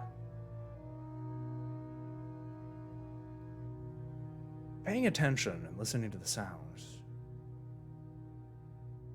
you would expect in a woods these size, in a woods this size, that there would be sounds of birds, of life, of small critters. Heck, you haven't even seen a bug since you walked in here. It has been silent. Uncomfortably silent. And this realization dawns on you, and you kind of tense up a little. Guys? Guys? Are you still alive? You know, I haven't had to deal with the mini mosquitoes since we came in here. I'm happy. But it's What is it, Zora? it's too quiet. Agreed. Quiet. And should question, is it foggy? No, you don't see any signs of fog or mist or anything like that of any sort. Okay. It is just quiet and, don't- darker. I don't like this place. I mean, there should be something. Birds, bugs, bees. Some type There's of animal of nothing. any kind, but I'm not hearing a thing. Yeah, me Not even neither. a bugs. Aragal turns to you all. Yes, the wood is usually like this. It is an unnatural stillness to it. I agree. I've been in here a few times, and it is nothing out of the ordinary. But keep a lookout, nonetheless. We'll be arriving at the camp very shortly. Good to know. Hey, that does mean one thing, though. We'll know when some wolves start coming towards us. Be much easier to hear and spot. That is true, yes. We're assuming that the quiet is natural. I would be on your guard just in case. She kind of reaches up to her necklace. She's wearing a crystal on a chain around her neck. She holds onto it with one hand, and a fire starts to spark in her other hand, kind of lighting up a little bit more of the area. And she just looks around, says, be wary. In addition to Thrixora's bright stone that gives off this constant light, you see the flickering of fire against the trees as Lily holds a little fireball in her hand.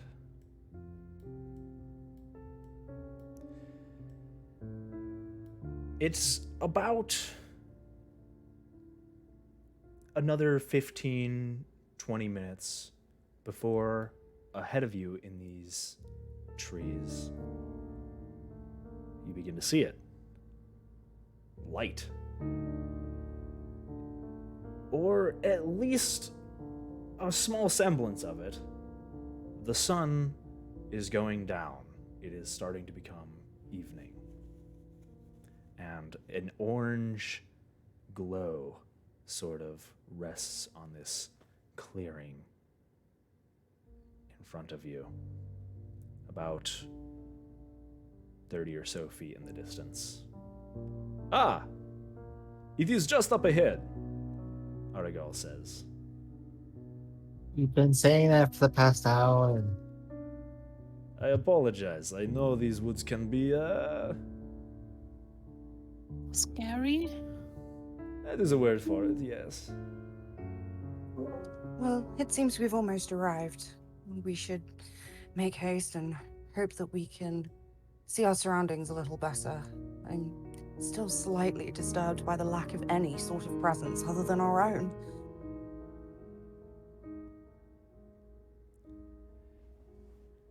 You guys continue towards the clearing?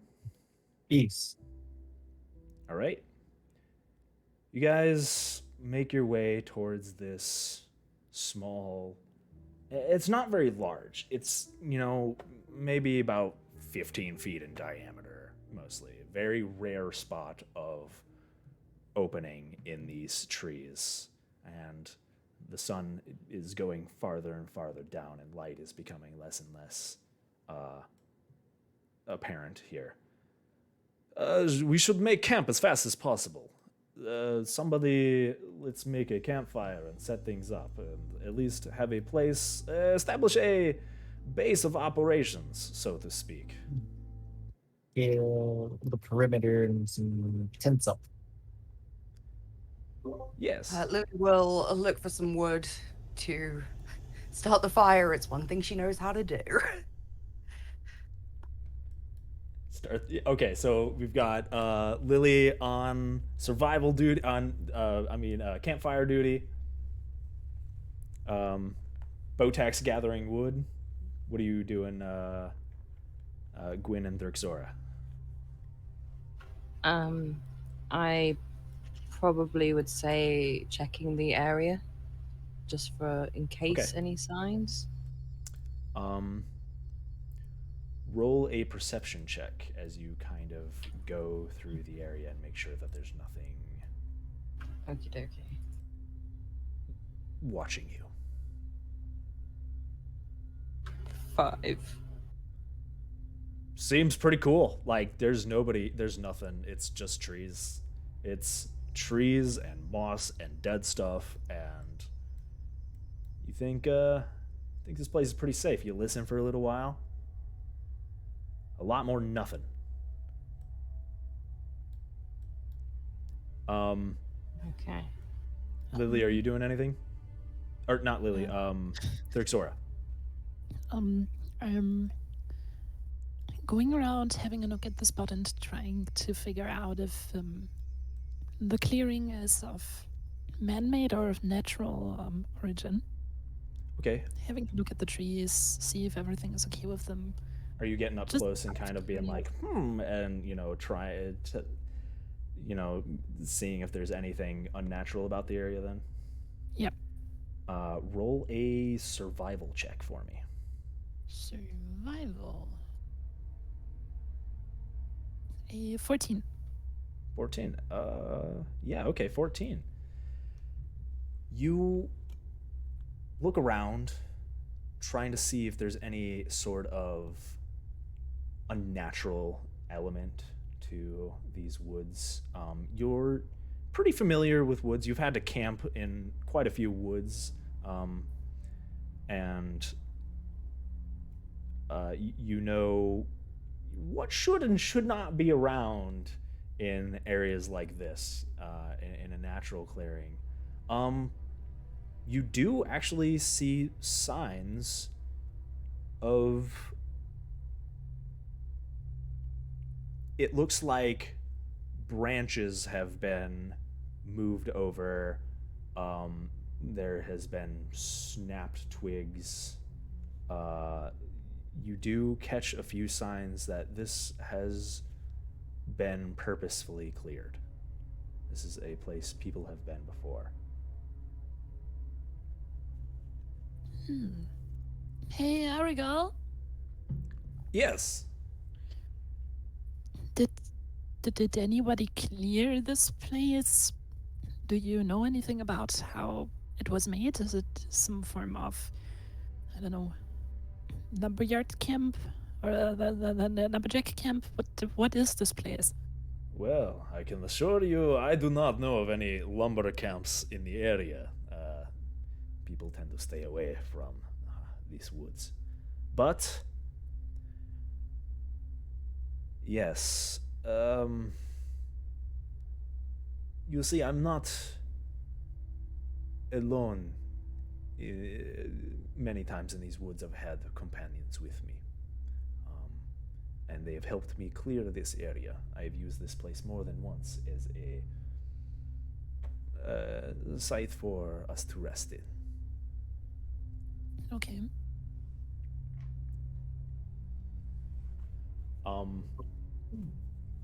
Botak, you have no problems. Oh, go ahead. Just, is Lily close enough to them to be able to hear them talking? Oh yeah. They're kind of talking over like a 10-foot distance as Argal is also helping bring firewood to the fire, and he's sort of setting up his hide tent. Lily kind of pauses as she hears him talking about having other people with him, and walks up and just asks. You know, she's not speaking overly loudly, but she's not really trying to be discreet. But just sits and kind of gives him like almost a knowing look and says, "Any of these friends of yours also seem to have a fondness for a lost civilization that they seem to want to call home?" He's sort of... Lost civilization. Oh, just a look I saw when we were looking out over those ruins. Civilizations, they rise and fall, and homes are built and homes are lost, and well, that kind of look, it's usually only given by someone with a connection to the place. You sort of see him turn to you, and kind of a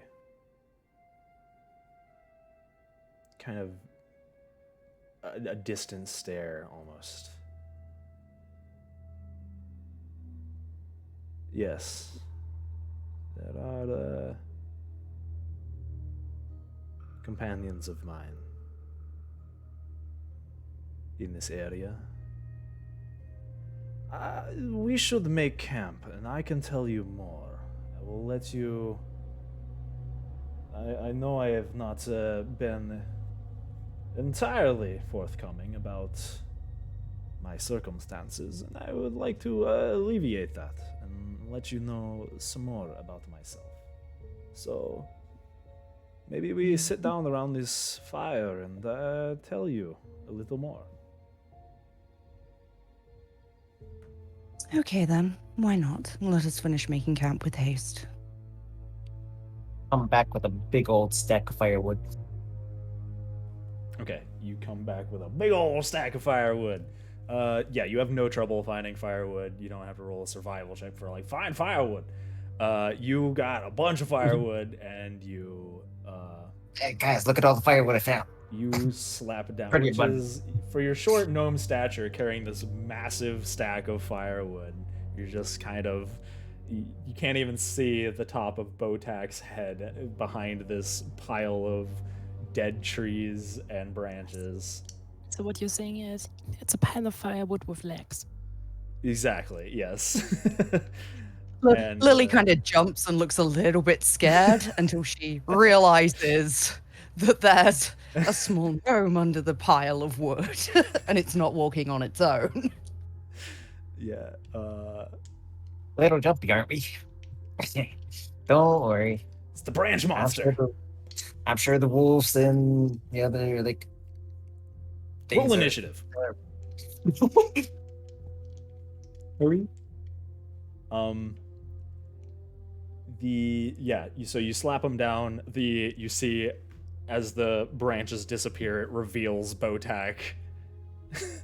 Botak amongst this pile of branches and dead trees, and you light it up. The trees are pretty dry, pretty dry and dead. Little moist, so it takes you a little bit, but they're dry enough to get a fire going. You don't have too much trouble with that. You all manage to eventually set up your things and take a nice seat around this campfire. Is there anybody keeping on the lookout or anything like that? I will be. Okay. As the sun begins to set, the small light that was given to you in this clearing begins to slowly fade away over time, and you manage to get the campfire lit just as the last vestiges of sunlight begin to disappear. The campfire kind of crackles, and you see the orange flames flicker and light bounce off the trees all around you in this sort of choked off space. Roll a perception check for me, Botak.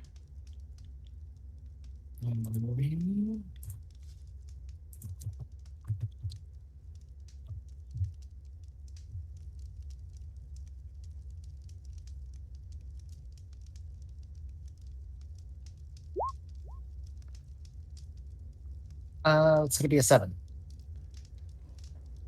You are keeping watch while the others kind of get warm by the fire. It's pretty chilly as the sun goes down in these woods. It starts to get pretty cold, little colder than you guys are used to.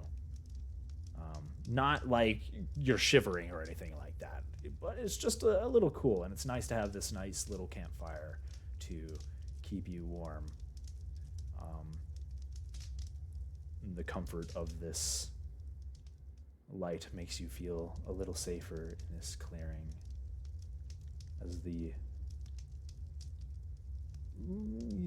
moonlight doesn't seem to be getting through much of the trees. You don't know if it's a new moon, perhaps, but not much moonlight. Botak, you don't really hear anything.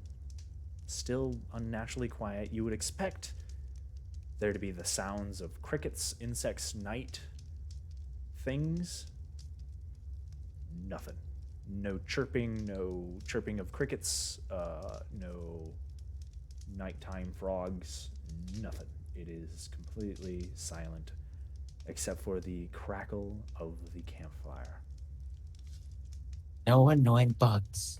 I could probably get a good night's sleep.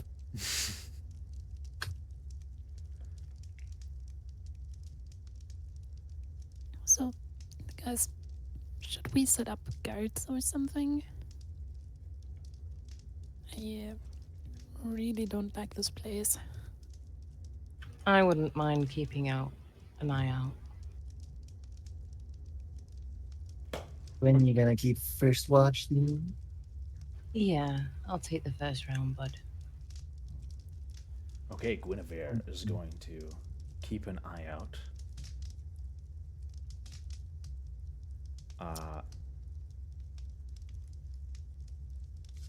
Aragal is standing around the campfire, or sitting next to the campfire, kind of looking into it, and he seems to be lost in thought a little bit.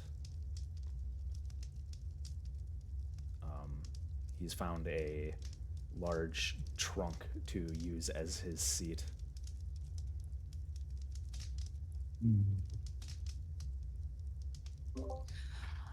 Lily moves and sits on the ground next to him, kind of leaning a little bit against the side of the trunk, and stares into the fire with him. Sits there quiet for a moment. How long since it was all destroyed? He sort of looks to you and narrows his eyes a bit.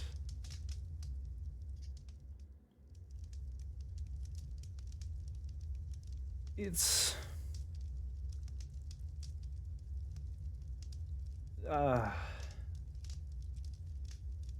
destroyed is a... it's funny how you use that word. For what is destruction, but a potential new beginning, correct? Oh, very true. Things must rise, things must fall for new ones to rise in their place. Does seem to be the way of the world. Yes. But what of your connection to that particular place? It's not like it's well known. He takes a deep breath, kind of straightens himself out a little bit. Come, sit around the campfire, my fellow friends. Let us, I'll tell you a little bit of a story. Ooh, I enjoy a good story. Oh, Yes. you too. Something to give us a little bit of hope in this unnatural darkness.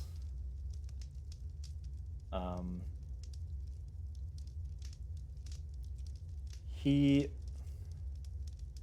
Give me 1 second here, real quick.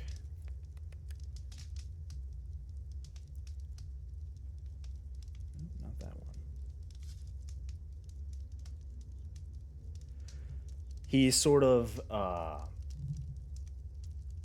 he takes out a bottle of wine from his pack. And he looks to you all. Would you like to partake? No. Thank you.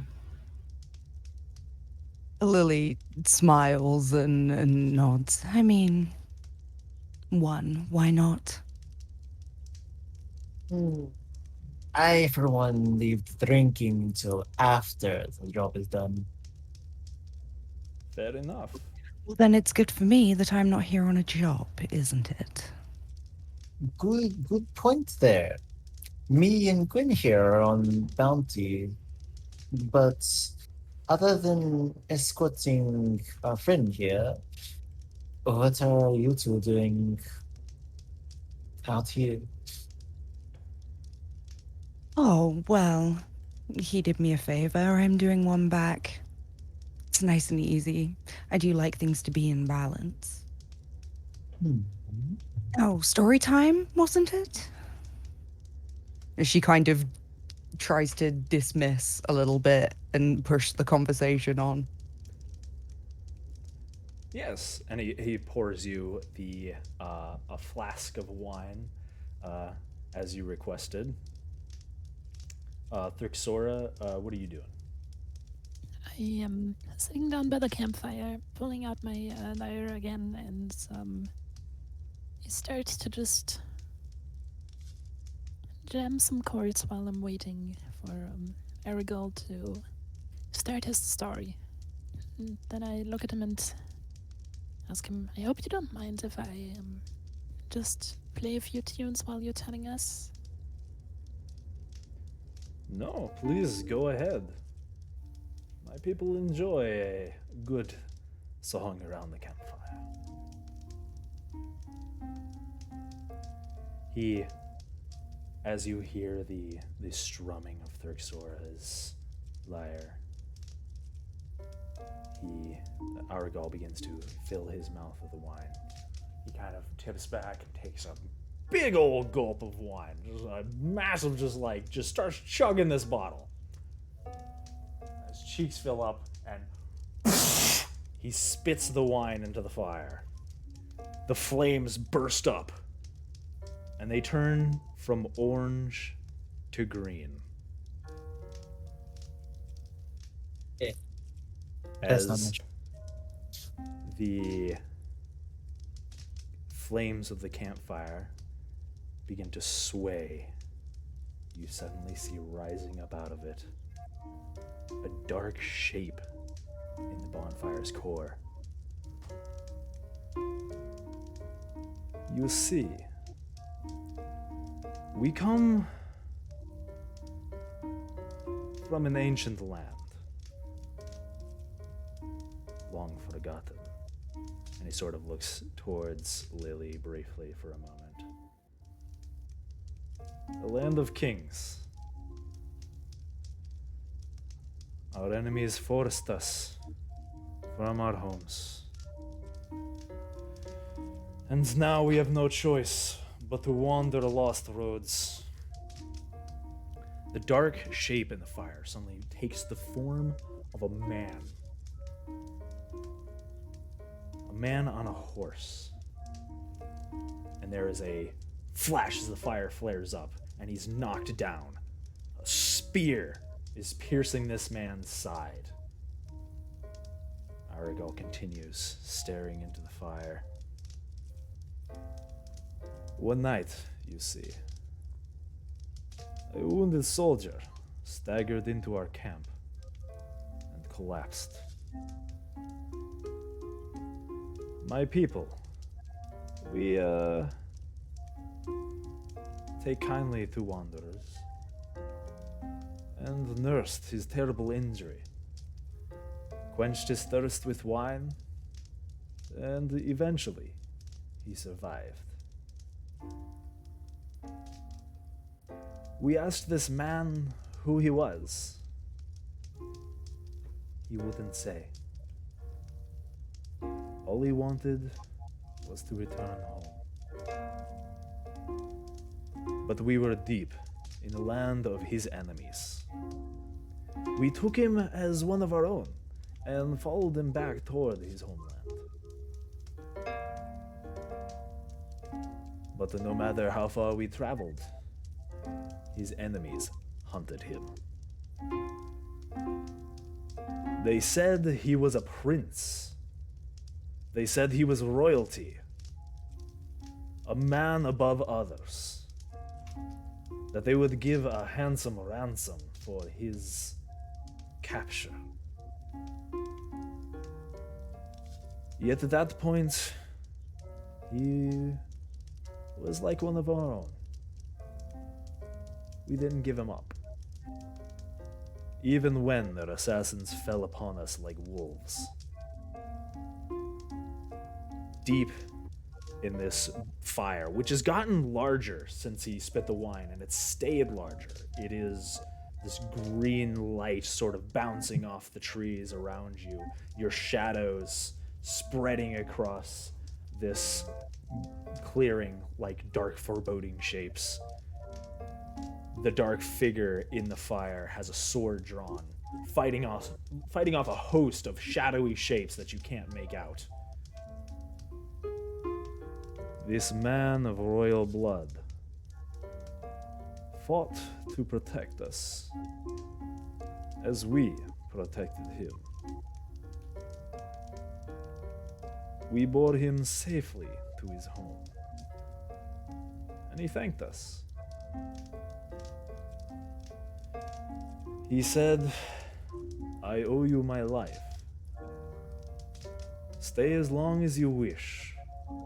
Leave when you choose. And know that you will always be safe here."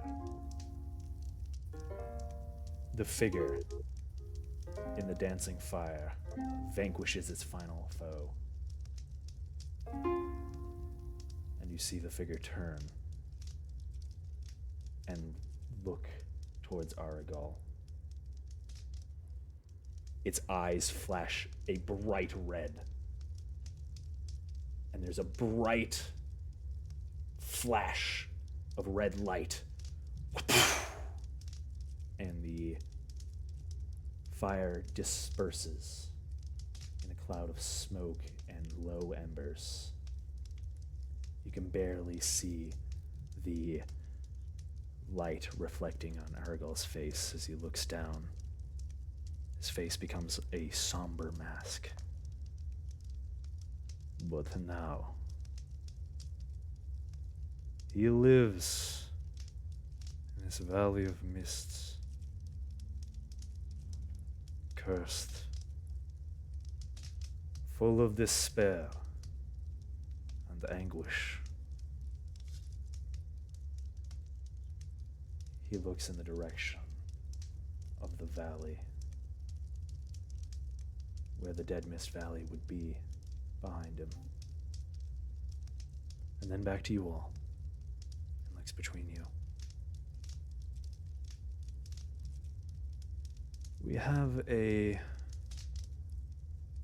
settlement in the valley. Though the Inquisitors would have you believe otherwise. It is a safe place. But we have few warriors. Which is why I seek outside help. I am sorry for deceiving you all under false pretenses. But I wanted you to come to these woods and see them for yourselves. This place is cursed.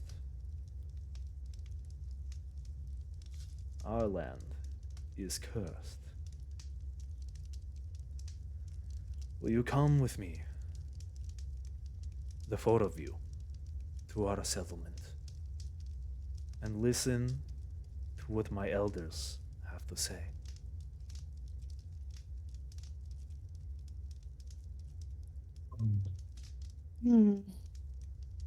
Well, I will. the enemy of my enemy and all that.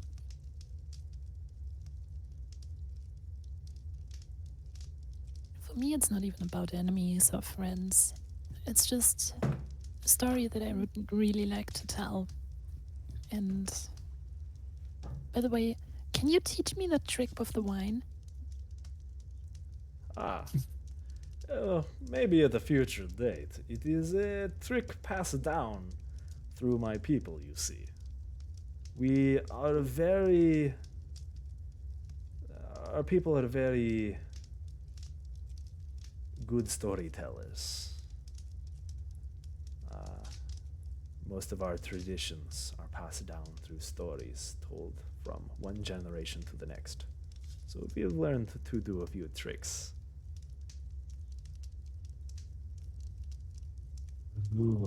I would love to spread your people's stories through the world, and I would like to do them justice, like you did.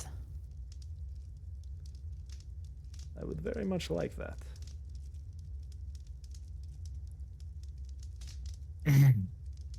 Well, I myself am only helping them for a job. I really don't see them as enemies, nor do I see them as allies currently.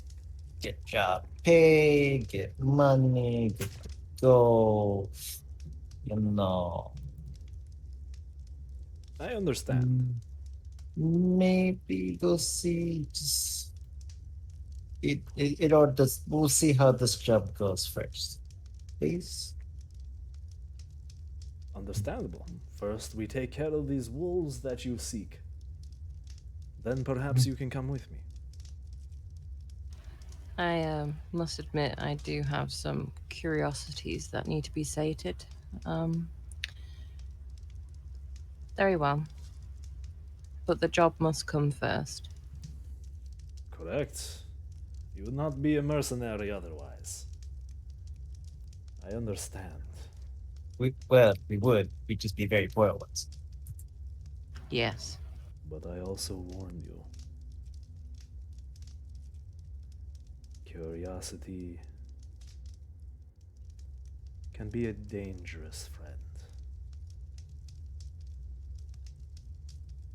Knowing that, if you still agree to help me, we find these wolves, we take care of them, and we go to my settlement. Is that agreeable?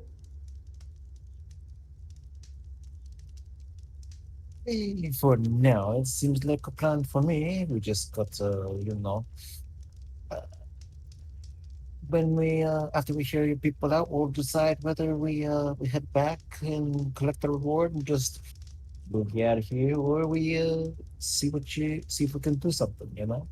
See what's in it for us. Agreed. Now, we should all get some rest. We have a long day ahead of us, I think. And the longer we stay in these woods awake, the less comfortable they become. He stands up, waves his hand slightly, and the fire becomes a decent size again. The embers flare up, and it is just a normal fire. He begins to make his way towards his little makeshift tent.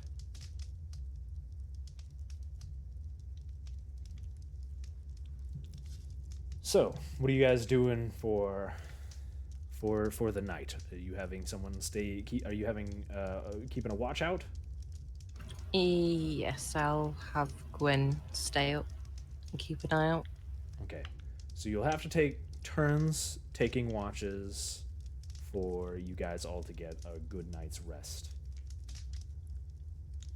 So Yeah, Lily offers to take the second watch. okay. Yeah, you'll probably need about let's see, about 2 hours. You need an 8 hour. 6 of them have to be sleeping. You probably need about three watches worth per night. I'll take the last watch then. Okay, so we've got Guinevere keeping watch, and then Lily keeping watch, and then Botak. Okie dokie. Most of you go off to sleep. Guinevere, you stand there looking amongst the trees. We're gonna take a break for a second because I need to go pee and grab some more. My water's running out. I've been having to moisten my throat a lot, so. I didn't even realise I've You been were sitting in the talking same about- position for like the past hour. So yeah, Yeah. stretchy, So it's hydrate, bathroom Stretchy break. time, hydrate, bathroom break, and we'll come back to Spoopy Doopy Forest after we do a little tiny break. Oh man. By the way, guys, who recognized the chords? I didn't recognize the chords. I was busy. What chords were they? 1 second.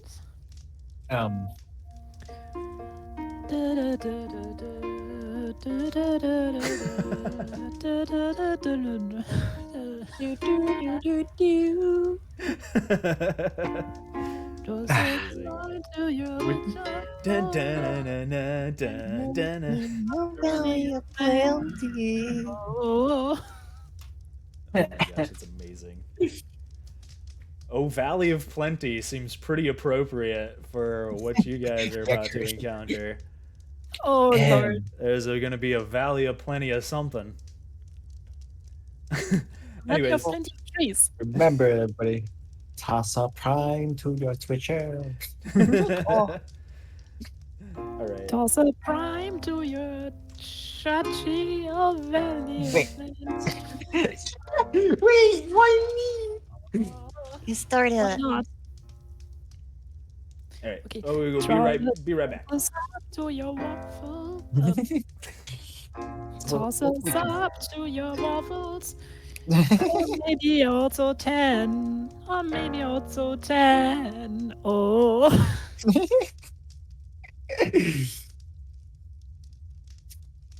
So, Tama, how you going so far? I think I'm doing okay. I hope so. You were doing pretty dang well. I'm not even joking around here. Mm, I would role play with you any day. you. Give me big hugs, you big, sexy dragon lady. Hammer is a schmexy dragon lady. And we put her into a maid outfit, and then she's our dragon maid. Oh,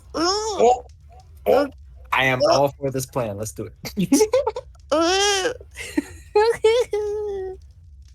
You can't catch me. I'm too athletic. You can't outrun me. Listen. No. No. No. Chachi, Don't worry about it. maybe I can pick you up with a maid's hand and just be like, yeet! I got that light. I'm wearing chainmail. Hey, but Flying don't tell the elf.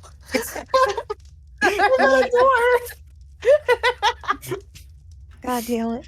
I mean, technically, Gith are also just the vibing space elves.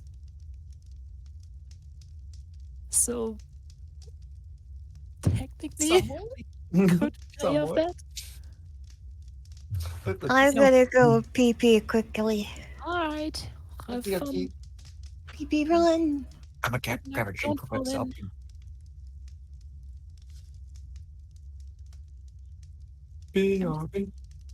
Getting a drink. Waiting for the moment when why is my head like he's called Botox?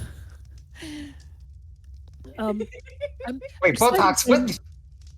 I'm just waiting for him to try to grab something from a top shelf and just be like, ha ha ha ha ha ha. Maid's hand. There you go. Hello one.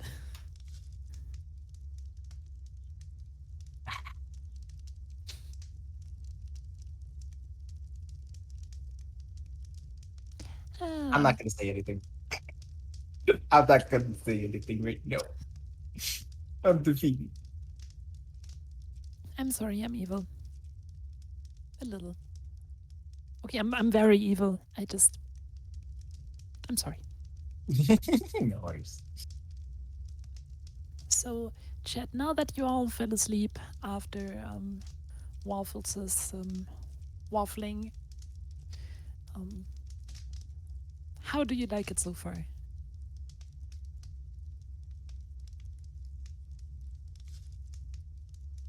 Is everybody doing good? Is everybody sleeping?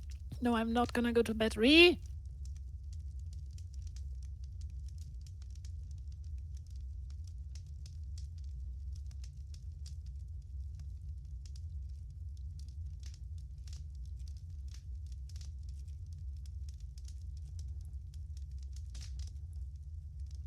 Yeah. I like it a lot as well, how he does things. It's relaxing, it's fun. I see a waffle walking in that you guys can't see.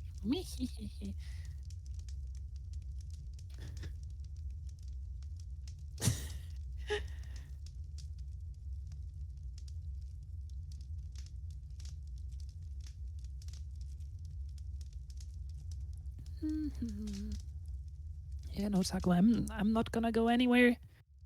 I'm used to 8-hour streaming sessions. We are just approaching hour number 3. That's why I pee before the stream starts.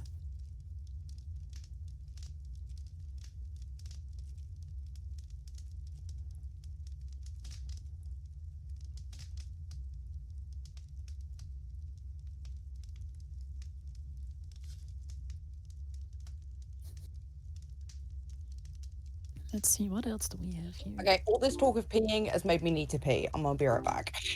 All right. Pee. Call in.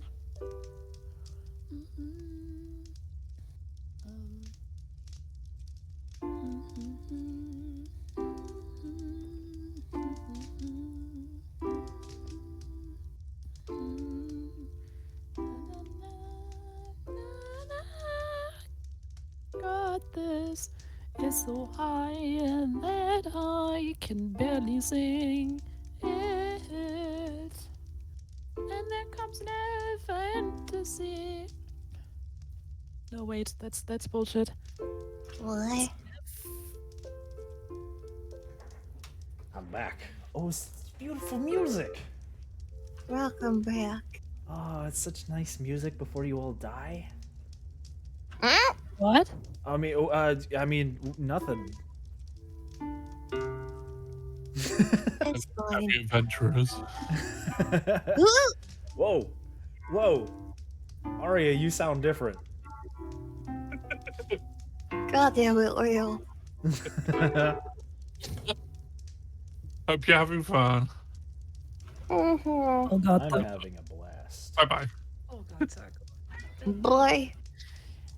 Chat, thank you for reminding that this accident exists. Oh god. Guys, have you ever heard of the mayonnaise song?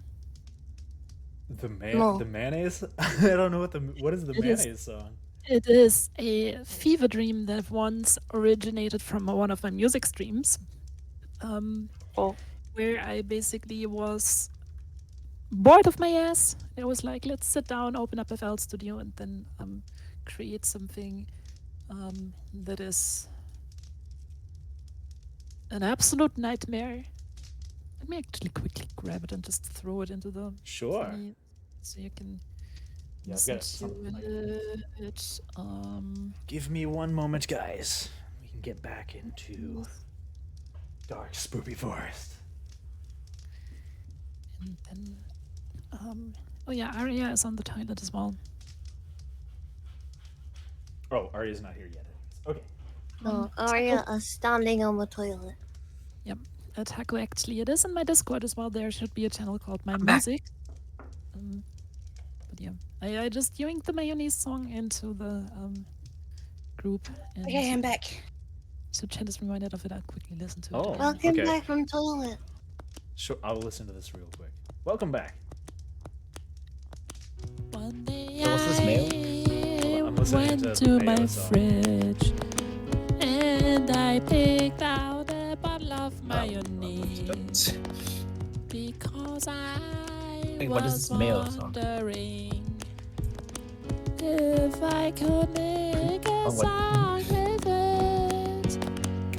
I put up my mic and opened the first I like the campfire. Can Thurxoric be playing this the entire night? Recording sounds, and the outcome of it is what you play the heard mayo song? Yeah, a This little bit. song was made with mayonnaise. While hundreds of wolves descend upon you all? Oh yeah. It's not. Yeah. This is really good. Just for you. Well, as you can hear, I had a super stuffy nose that night. Yeah. So It's amazing. I mayonnaise is love an this. instrument. It hereby is proven. Yeah. Yeah. I cannot rap. That's Lovely. also proven. But mayonnaise is an instrument. Yeah. Yeah. And for everybody who asked what instrument can I use? Yes, it's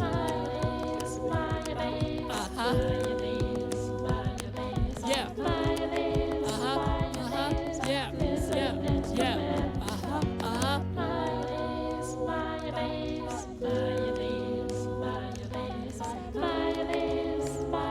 So there's something about this is so relaxing. The end. That was amazing. That was beautiful, Deadly. That was such a good song.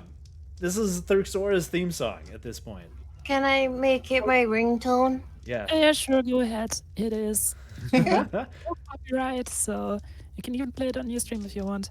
Awesome. Sweet. Woohoo! Mayonnaise. Mayonnaise. Okay. Is everybody back then? Yeah. Yep. You Sounding all off? ready for death? Always. Yes. No. HP and 11 AC. Come at me, Waffles. Yeah. Arya's character has 6 HP, which is not a lot.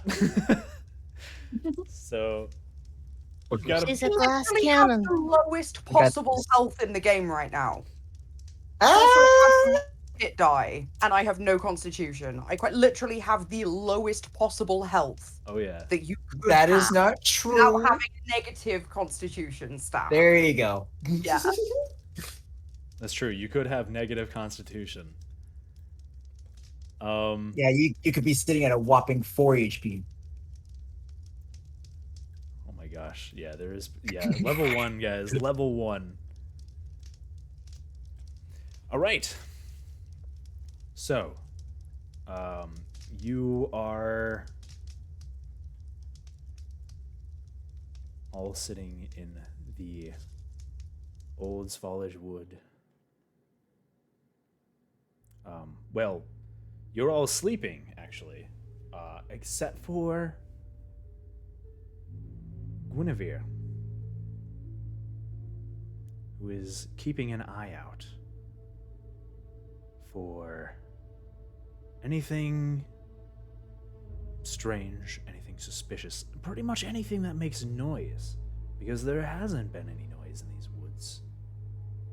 And at this point, you've all grown somewhat used to it, that anything making noise in the woods would immediately jump out at you as unnatural at this point. Roll a perception check for me, Gwyn. Yes. As you keep an eye out. 19. Ooh, nice. You're sitting amongst the embers of this campfire. It's died down a little bit, but it's still going. You're kind of just keeping to your thoughts and looking around, making sure none of these wolves or whatever else might be in this wood watch you or stalk you during the middle of the night. A breeze picks up for a second, and the leaves begin to rustle, and it sort of, compared to the noiselessness you've experienced to this point, it sort of jolts you awake for a second, and you look around, and then the wind slowly dies back down, and you keep listening. Other than the rustling of the leaves kicked up by the wind, you don't hear anything. Nothing stands out to you during your watch. And it goes pretty uneventful for the rest of the watch until you decide that it is time to lay down for the night and wake the next person up. Okay. Who's next? Lily. Lily is next. Yes. All right. She wakes relatively easily. Gwyn jostles you out of your sleep and you wake up and trade places with her and sit by the campfire and look around. Roll a perception check for me as well as you keep a watch out during the night. Again? What is it with me rolling 5s? It's a 9. Time to die! Oh. Suddenly hundreds of wolves! Please no. Please no. You listen, watch, you contemplate a little bit about what Aragal said and what that might mean to you. What exactly does all that mean? What did he mean by this curse and his people and his land? And you stare into the fire, and you aren't exactly keeping the best watch out. You're still, paying attention and keeping an ear out and everything, but you're kind of distracted a little bit by your thoughts. Again, the wind picks up, and you jostle awake. But nothing. Just some more wind. Your watch goes relatively uneventful as well. Not much happens. It is a quiet night.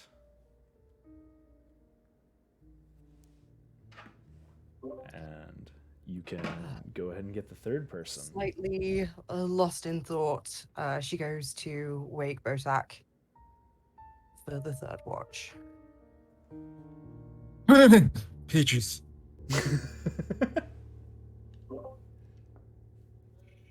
It's your watch. Oh. Do you have a pastry? Not on me, no. Okay. Oh. No worries. I got this.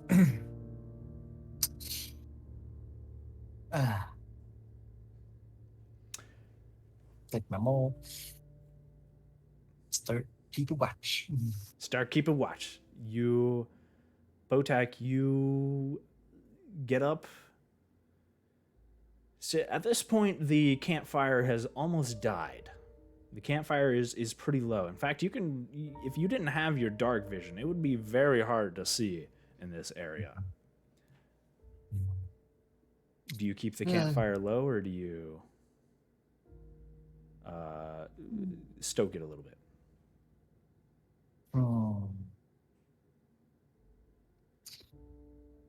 I feel like I should stoke it a little bit.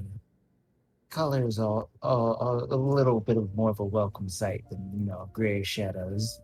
Right. Yes. Yeah, you throw a few more trees, branches, dead stuff into the fire, and it sort of begins to light up. And you look around the area. Roll a perception check. A lot of perception checks in the first part of this campaign.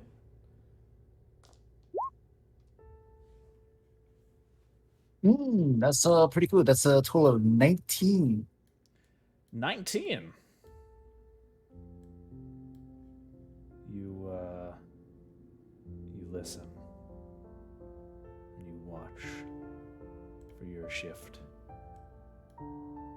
You're also pondering what Argal said. But it doesn't distract you as much. You're pretty used to being in dark places and having to keep an eye out for monsters. You're pretty practiced at this. You know how to keep your attention ready for any monsters who might be waiting for an opportune moment. Nothing's catching me off guard. You listen around and you're kind of keeping an eye out. And you hear it. A ruffle in the trees nearby.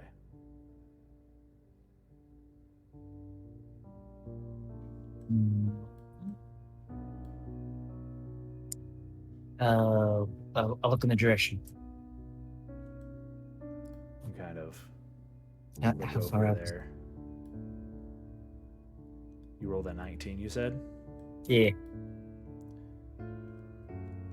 It's hard to make out what the rustling is with the light. Even with the fire stoked, you can barely, even with your long distance dark vision, it's hard to make out exactly what the rustling noise was in those trees. It seems to be farther beyond your clearing. You listen again. You hear the rustling. Bad feeling. I think something might have found where we are.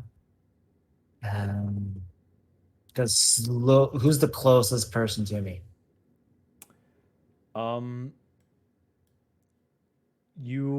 Probably Arigal at this point.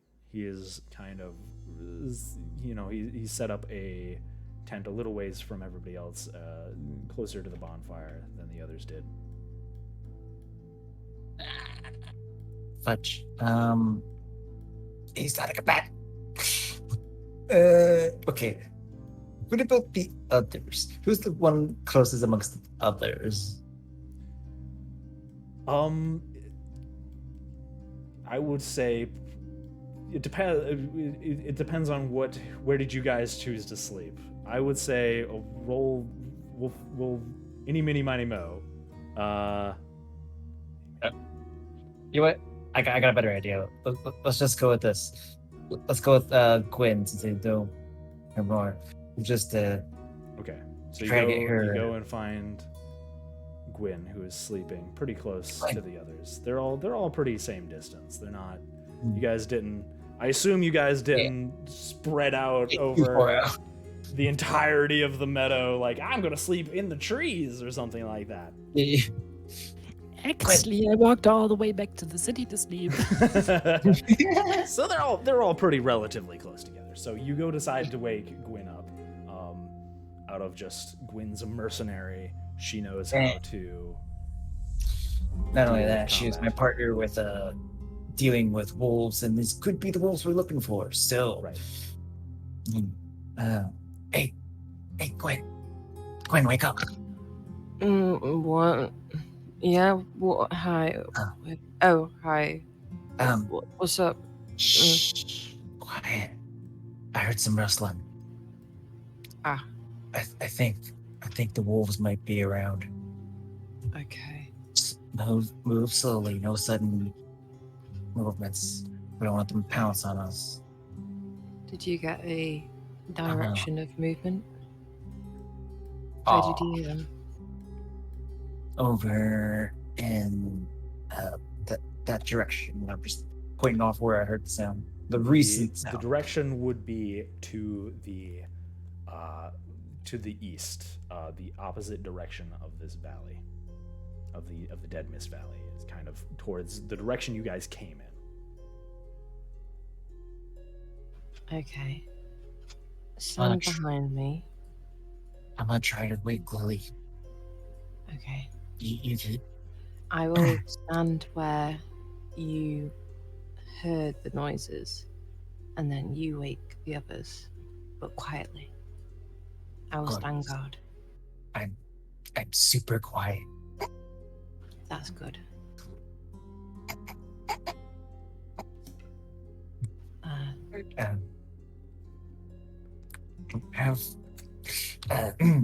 Start gonna walking back over to Lily slowly, just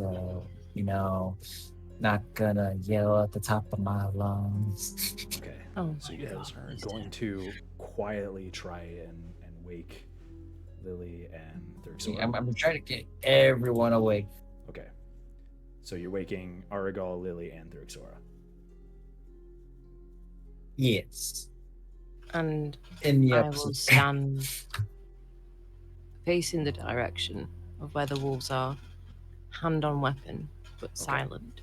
You guys are trying to be quiet and stealthy. Yeah. Okay, so you wake up. You very quietly wake up Lily. Shake her. Lily, shush. I think the wolves are around here. I heard some rustling.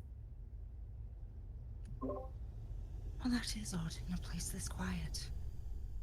Yeah. You should check it out. I'm trying to get everyone awake just in case, I go check and then there's nothing there, and then I turn around and all of you are beating me. Lily, as quietly as she can, it gets up and goes to join Gwen. Okay. On watching. Botak, after that, you move over to Thurxora. Hey, Threx. Go away. Huh?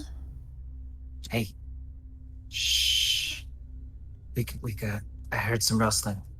The wolves are right. I think I'm thinking and hoping it's just the wolves that we're looking for, and they're over like in the east part of the camp.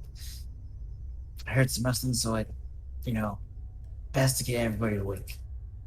Okay. Just be a little quiet. Okay. All right. I reach under my bedroll and pull out a rapier. Okay. And a dagger. And a dagger. And every other weapon I could find. Yeah. And then my leather armor that I slept in. Okay. All right, so you're kind of just standing there and by your bed, or do you go join Lily and Gwyn? I think I'm gonna move over to the others. Okay, you move over towards the others quietly, and you go to wake up Aragal, Botak? Yes. Okay. Even though I know that can't fight, it's better to have him awake. Right. Aragal is resting there, and you just kind of shake his shoulder. Hey, get up. I'm not being quiet with this one because I used the last one a week. Hey, get up. I heard some rustling. We might have some wolves around here. So you're gonna be a little bit louder? Just a little bit. Okay. Not too much, but I'm like, I'm not as caring as much because everyone else is awake. Okay. What is the matter? I heard some rustling to the east. The wolves might have found us. Aragal kind of sits up, thinks for a moment, and then nods his head to you. Then we must be ready, yes? Yeah. He gets up. Take some cover. Yes, I will do that. And he sort of not really much cover to be found in this clearing, to be honest. He kind of just gets behind the tent. Kind of just... It's better than nothing. God. Now that everybody's awake, I just want to blow a war horn and just charge them, but I don't have a war horn. You guys, all of you trying to be quiet and pay attention. I want all of you to roll a stealth check for me, and see how quietly you guys managed to wake up and become at the ready. Chachi, you're gonna roll with disadvantage because you were less quiet when you tried to wake up Aragal. Well, I already had disadvantage. Well, there you go. Double disadvantage. 6? Yeah. Oh no. 1. I think I accidentally fell on my lyre. It just went like... You know. Yeah, Cirx Thora, when you get out of your bed, you kind of, when you're stumbling and trying to wake up, you kind of strum the lyre a little bit as you sit up. Ha! 3. 3 for Botak. And what did you get, Lily? 5. I win. I did this. You... God! In your... This forest has you a little bit on edge. You guys have been tense ever since you got here, and suddenly being woken up and jostled awake mid-sleep has you, quickly, you guys... Another thing to point out, you don't sleep in your armor. You have to take off your plate armor and stuff that you are wearing, the 2 armored folks. Do you put that armor back on? Are you attaching that to yourself? When I got up, I put that armor on. Okay. Same. Okay, so you guys are putting this armor on, and it's a little clunky sounding. It's like, you know, you're trying to buckle up this armor and put it back on and get ready for whatever may be in these woods. But it's a little bit noisy. Man. You guys hope that nothing hurt you. And you all kind of stand there in the middle of the clearing, back to back, listening for whatever might be out there. And you hear it very close to you.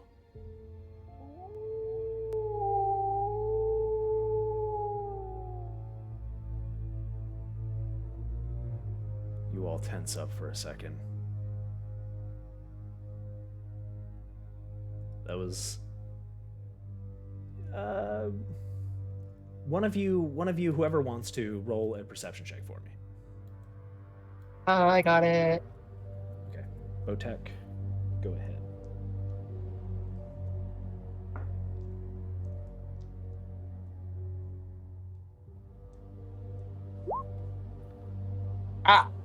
Natural 20 for 22. Oh yeah, nice. If only you could roll that for stealth. That's not possible because I have it disadvantage. Because my armor. You when that noise, when you suddenly hear this howl, you heard a rustling just before it, and you could surmise that this howl was maybe less than 30 feet from you guys, somewhere very close by. I am going to run up into the front in front of like everybody and be like, they're coming. I hear them not too far. You guys hear more of them. And they start to fill and surround the clearing around you.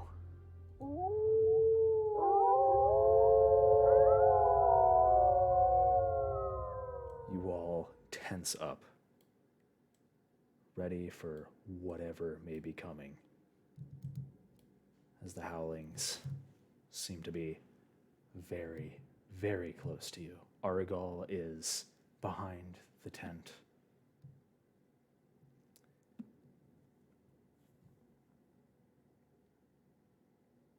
One last time, I want a group perception check.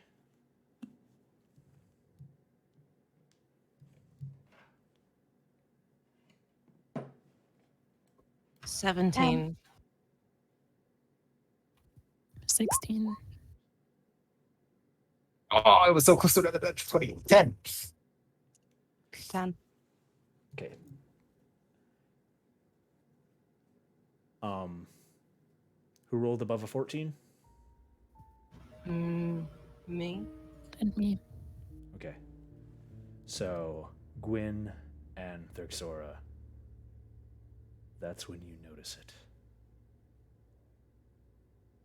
A slow and steady mist creeping along the ground at your feet. It doesn't seem like much. Maybe it's just smoke from the embers of your fire. And it slowly swirls around your ankles and begins to move past you, barely visible. Hey guys, it's getting a little foggy in here. Yeah, look Got down. a bad feeling. Again, you hear them louder, and you could swear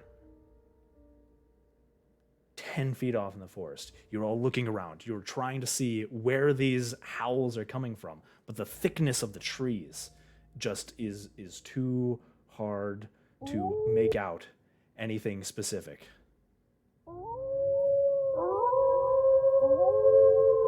Everybody, let's get close to the fire. Not a bad idea. I agree.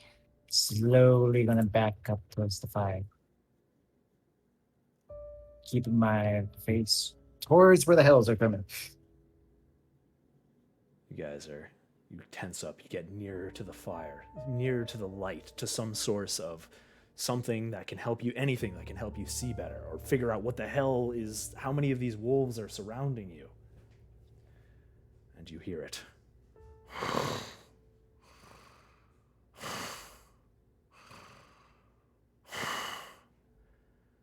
You all turn in the direction of this heavy breathing.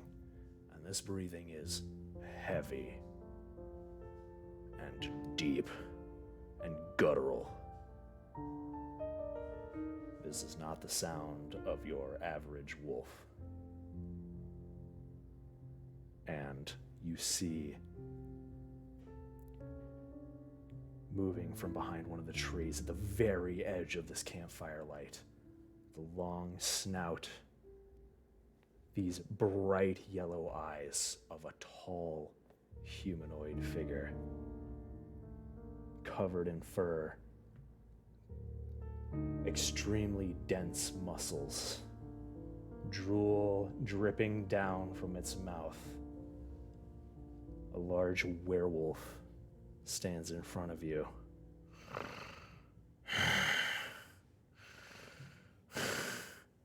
Guys, that's not a wolf. It howls. And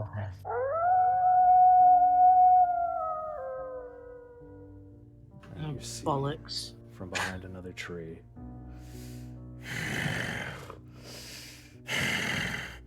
another one slowly emerge from the shadows. Oh, this might be very bad. And another one. And another one.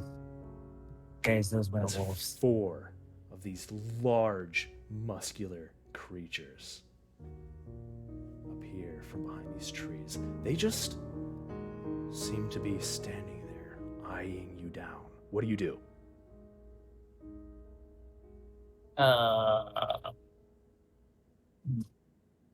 Botet goes in defensive position. Like Defensive position?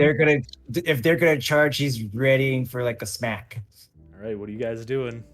Botag goes into a defensive position.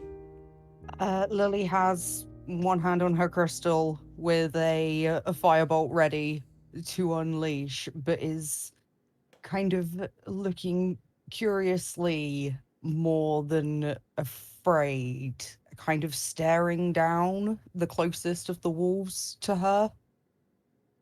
They're not wolves, those are werewolves. Well, yes. Even so.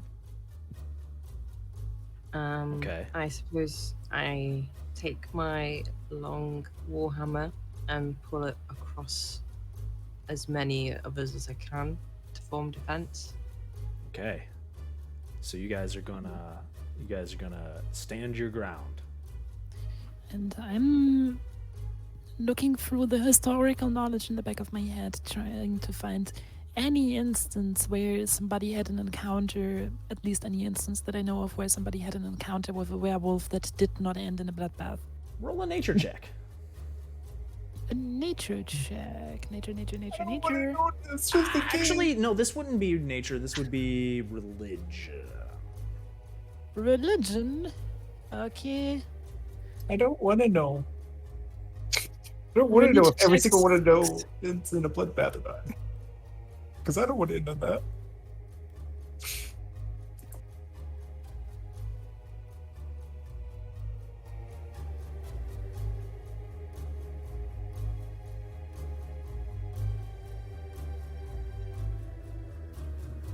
What did you roll? A 6. Oh, sorry, I didn't hear you. You rolled a 6. You're not sure.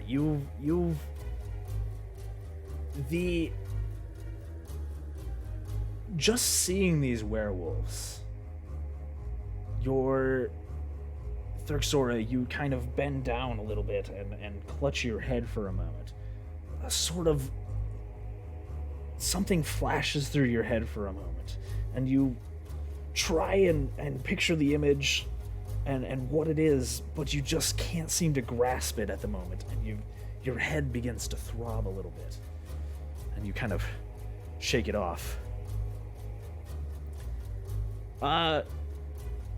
Botak, roll a history check for me. Okay.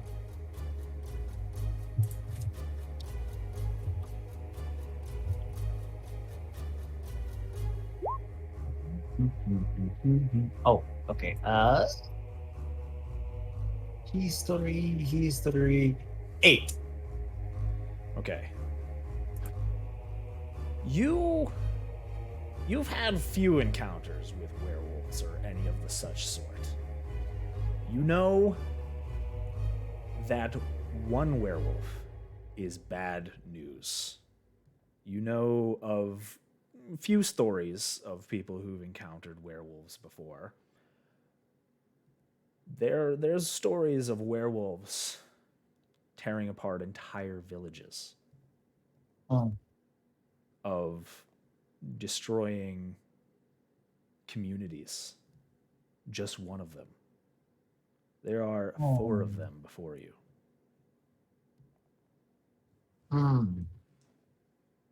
Aragal joins your group. He walks up to you. I do not think it is a good idea to stay here. Yeah, me neither. Yeah.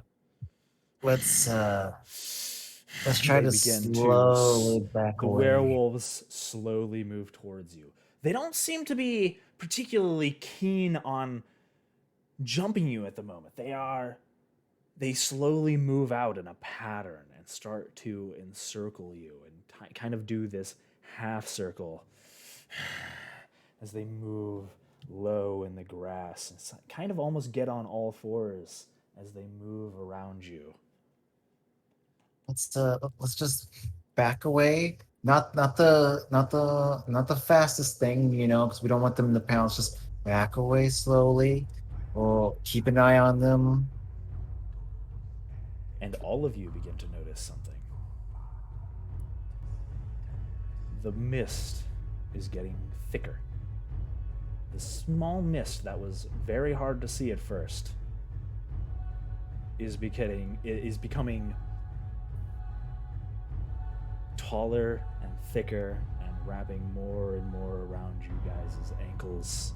And soon it's reaching your shins as these wolves encircle you. What are you guys doing? I worry. Maybe running away might be the best thing to do at this point. I agree to that. I just don't know if we can outrun them. I don't know if we can outrun them, but we can certainly try. Tactical retreat? Aragal looks to all of you. I can maybe... You all make a run for it.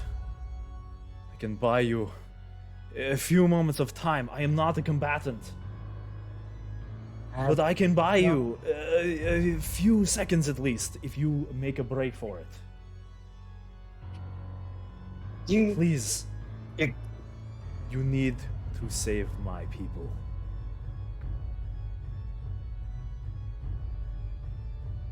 Lily kind of pauses and she looks at him.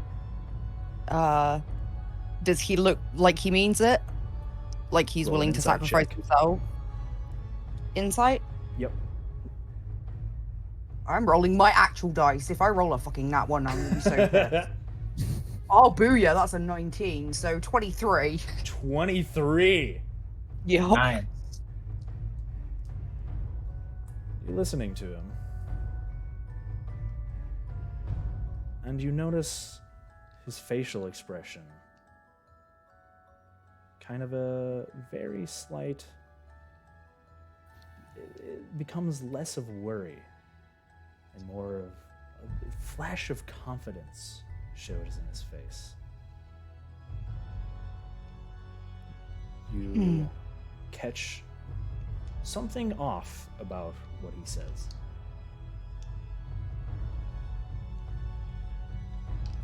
She looks to the others.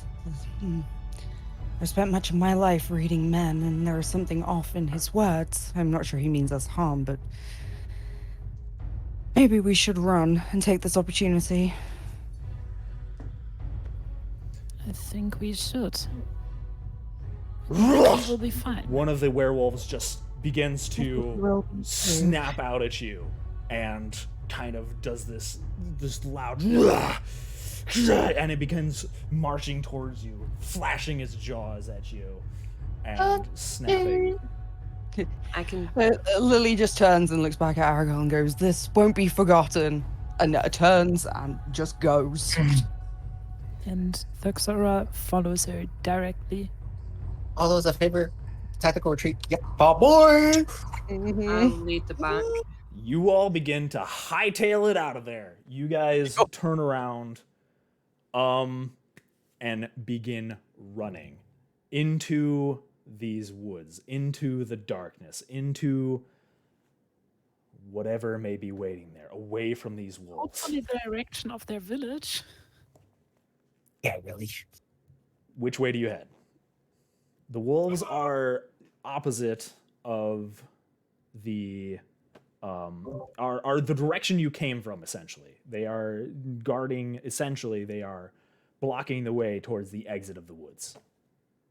I mean, Yeah. I didn't want to go back that way anyway.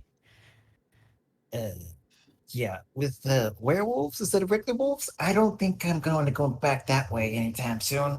Uh-huh. Then maybe we should try and head for this village. Yep. I'm going as fast as my little gnome feet carry me. Well, don't worry, I'm not overly dexterous. I don't think any of us can keep up a long pace for long. All right, you guys begin taking off through these woods. You guys begin running. The wolves snarl and all of a sudden they pick up speed and begin to give chase behind you guys. Their movements are fast and swift. Lily, with that insight check you roll, just as you begin taking off, you turn around and look back at Aragal, who's kind of holding up a small short sword against these werewolves.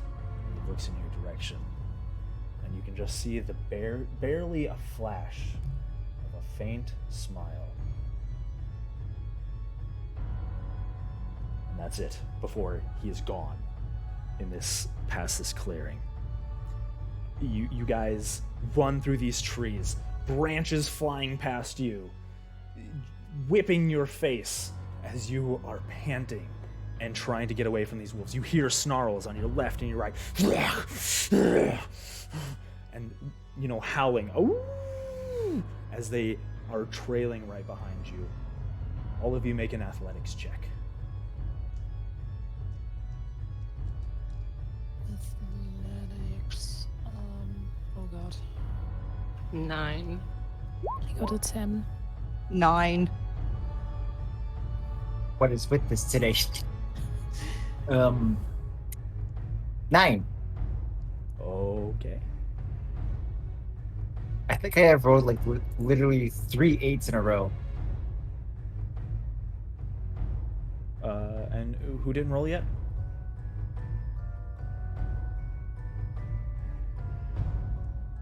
Okay. Say what did you guys get again? 9. 9. Gwyn got a 9. 9. Botak 9. 10. 9. Thuxora rolled a 10. You rolled a 9. Okay. Everybody except for Thuxora gains a point of exhaustion as you run through these woods. Running. You're going for 5 minutes of these wolves just following your footsteps. No matter how fast you're going, they seem to keep pace. The mist down around your feet begins to steadily grow stronger and stronger, and it's up to your waist now. This thick, pervasive, white mist surrounding you. The wolves are on your tail. 30 minutes you're running. 45 minutes you're running. The mist gets thicker, the wolves howling. You're beginning to run out of breath. You are exhausted. You are trying your best. You're panting. Trying to outpace these wolves, but no matter how far you go, they seem to keep pace just perfectly fine. Can we still see the wolves? I don't think we're losing up. Roll perception. Okay, because I have a very dumb idea. 24. You look around to your left and right. Do you have dark vision? Nope. So that would be with That was a disadvantage. nat 20 for a 24. Okay. You roll the nat 20 for a 24. All right. Thurxora, roll another time, because that would be with disadvantage, because you don't have dark vision. Perception. Where is it? There it is. Okay, that's a 20. Okay. Oh, wow. That's pretty good. Both you and Lily look around to your left and right as these wolves are... It's hard to pay attention to anything other than where you're going in front of you. The branches, trying not to trip or fall over them. You see to your right a flash of gray fur flash behind one of the trees. Is it between 60 feet, or in a range of 60 feet? Yes, you would say it is maybe 20 feet away from you. It's barely a blur between trees. I point it with my finger and yell the word mate into the woods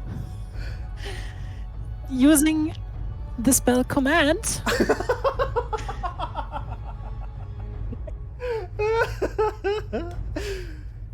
Oh, okay. Great. Okay. What's the saving throw on command? It's wisdom 12. Wisdom 12. Alrighty then. Hold on. Let me get the werewolf really quick. I should have had this out, but let me just make sure. Wisdom 12. Alright. Werewolf.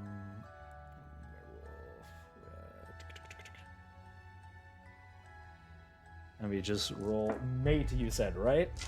Yes, I wanted to mate with one of its buddies. You yell out the command between your deep breaths. Mate! Pointing your finger into the woods. You just hear a... as you see the flash continue. It seems to be going in front of you. It didn't seem to have any effect on it. Okay, it was worth a try. Oh. D4 real quick. Okay.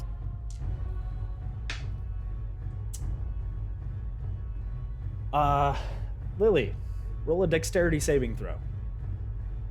Uh-oh. As you're running through the woods. The 10. perilous branches try and catch you. 10? 10. You're running, you're out of breath. You suddenly... You didn't even see it. You're looking around for these werewolves. You're looking left and right and trying to figure out where they're at. But you don't notice a large root of a tree is sticking out and sort of raising above the ground. And your foot catches it and you stumble forward and fall face first into this mist. Stopping your movement. You're just face down in the ground.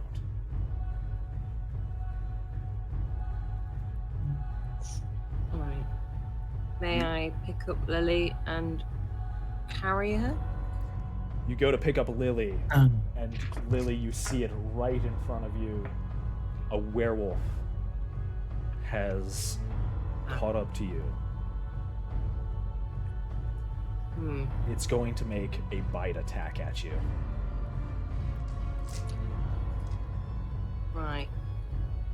Can I smash the bugger's head in? Make an attack. Yes. With Full attack, but also like the smash. What's your AC, Lily? 11. 11. Okay. Wow, he rolled pretty shitty. You just managed to, this werewolf, peering out of this mist, out of this fog, as this fog has reached a high, very high point for you. It's, you guys' heads are barely clearing this mist at this point. It is hard to keep track of where everything is. And Lily, you just see this werewolf head come out of this mist and snap at you. But you scramble away as fast as you can, kind of kicking it off with your feet. And it just snarls, and you manage to avoid its bite attack. What did you roll for an attack, Botak, and Gwyn? Right now, rolling now. Hold on. where do I get that one? Let's have a look. Oh yeah, I'm not hidden. What did you roll? I have a whopping 7. Okay. And, That's on your in the actions section of your D&D. Yeah, there you go. 15. 15. Botak, you notice you're running ahead. You're kind of in front of the group, and you turn around as you hear Lily shout for a second and face plant the ground and turn around. You see her kicking off this werewolf. You run and you take a big swing at it with you're using a hammer, right? Maul. A maul. Yes, you take your maul and just take a big swing at it. The wolf moves out of the way. Gwyn, you take you have a hammer. Warhammer. Warhammer. Yeah. Yes, you take your warhammer and just you hear it as your hammer connects. What did you roll for damage? So there How should do be I a do that? a button next to it for damage. You can just Ah. click that. It should roll it.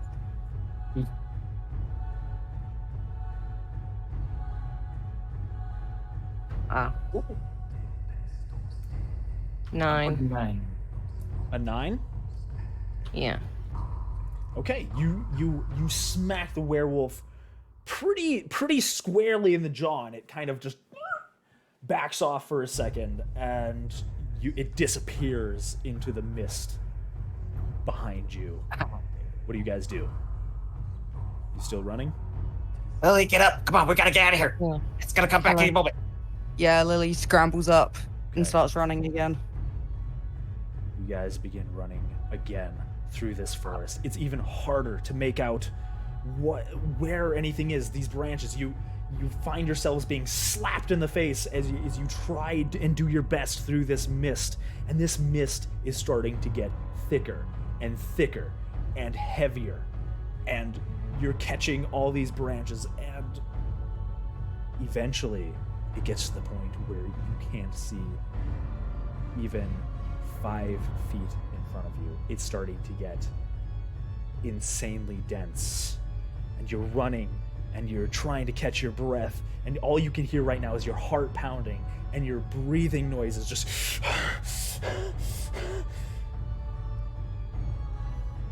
and it comes to a point where you guys you just can't take it anymore. You have to stop. You have to catch your breath. You all begin slowing down and just Get close. We can't go no further. and you Get guys close. We don't want to lose each other. you guys push yourselves further. If you push yourselves further, you're going to run into another point of exhaustion, which is going to slow your movement speed.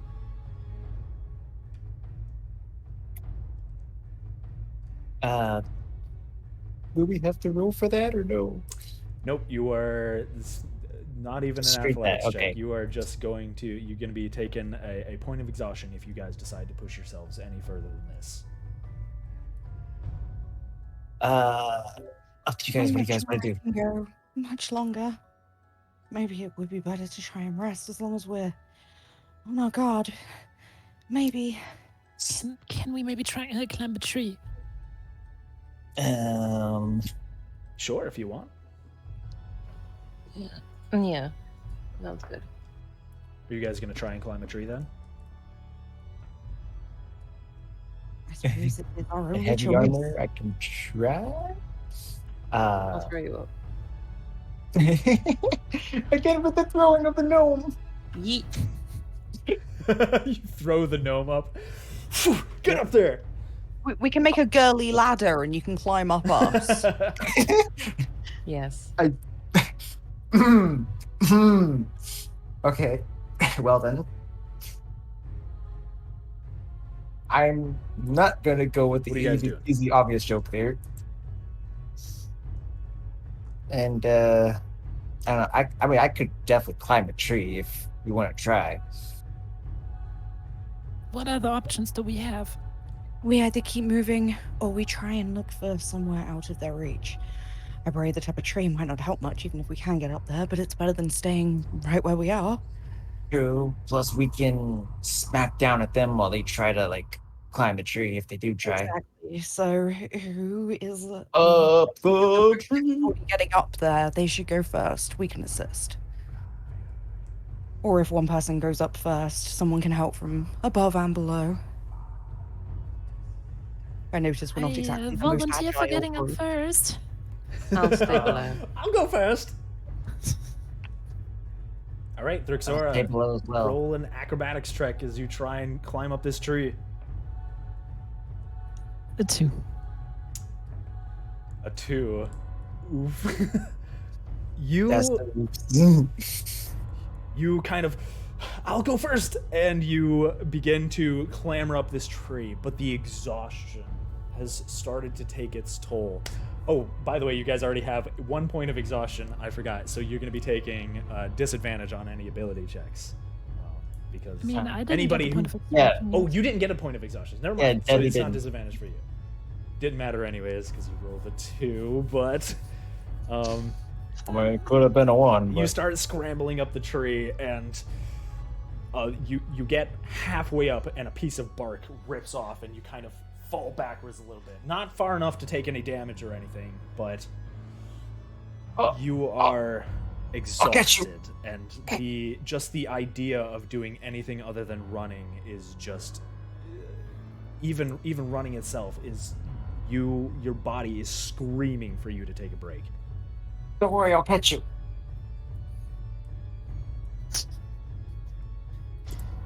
I think we're getting no moose for dinner. Guys, I don't think this is gonna work. I can't. We need to come up with something else. What do wolves don't like? Fire, fire, fire, fire. Can we set the woods on fire? Lily just grins at you, holds onto her crystal, and the firebolt appears in her hand, and she goes, "Fire? Fire I can do. Tell me where to aim." I'm at this point, it's our survival or theirs. So I'm all for setting the entire forest, at least the area on fire. Or we could send Lily up the tree. Try her. I'm going up the tree next. Yeah. Just- Choice is here. What we want to do.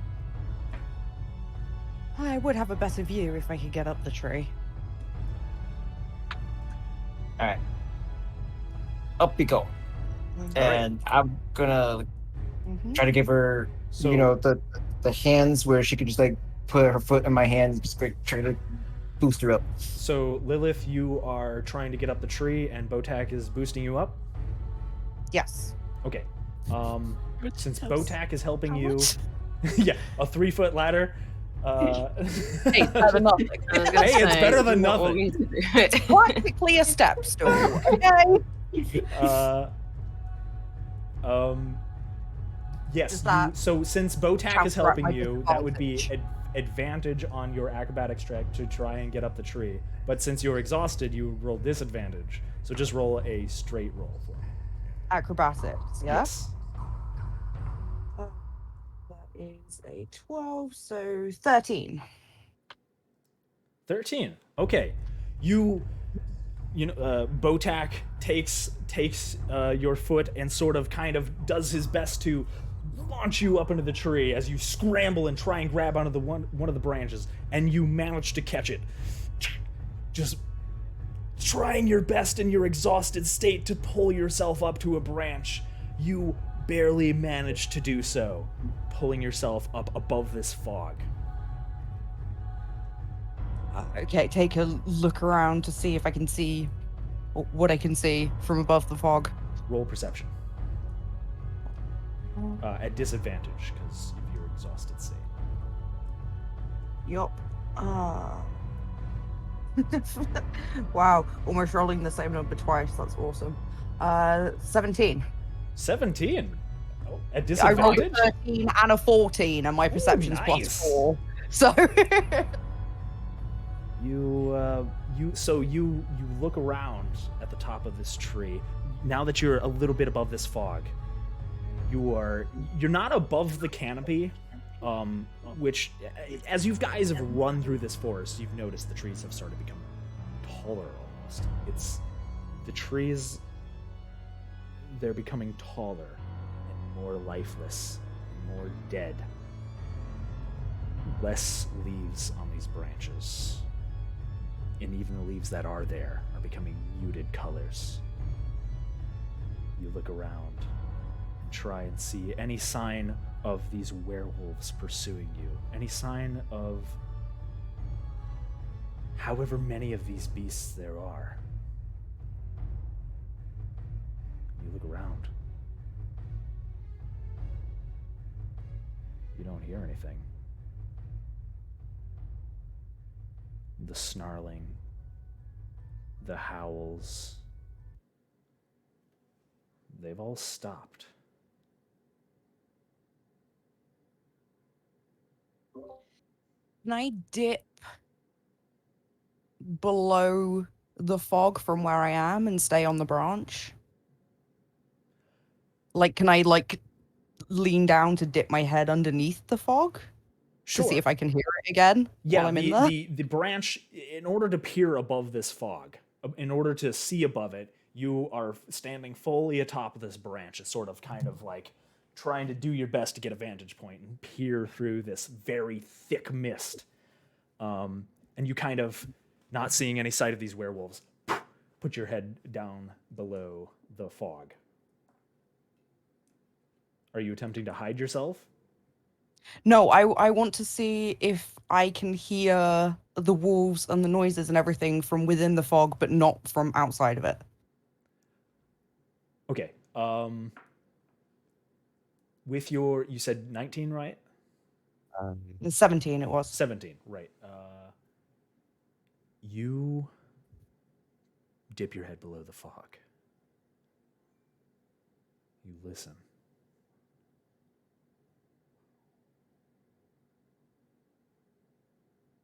Nothing.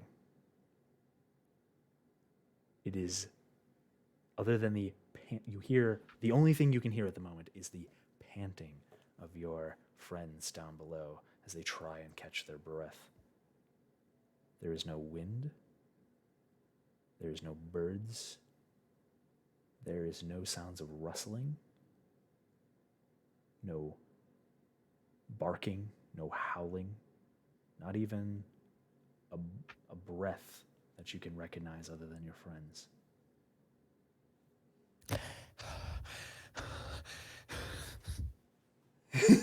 Everyone breathe, heavy panting into the microphones. Heavy panting, everyone. ASMR stream, let's go, guys. I see. So Lilith kind of looks down to where they are. How high is this branch roughly? How high up is she? It's about 15 feet off the ground. And the fog's about 20 feet up before you can really get your bearings above it. Okay, so she's gonna kind of call down to the others, not like super loud because everything's gone really quiet again, but like in a way that her voice kind of carries down to them. This was all just an excuse to get everybody breathing into the mic for my ASMR. Yep. That's recording totally mode. it. Yes. Can you all still hear them? Or has it gone quiet for you too?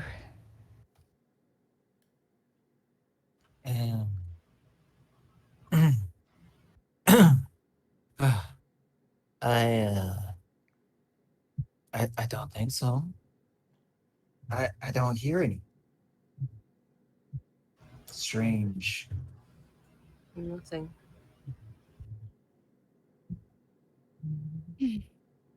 Or maybe they've stopped? Yeah, I don't like that. I kind of like it better when they were chasing us. Strangely enough, as did I. Question. Does anyone know anything out there that would, make a werewolf be afraid? Because that's the only thing I can think of right now for them to back off.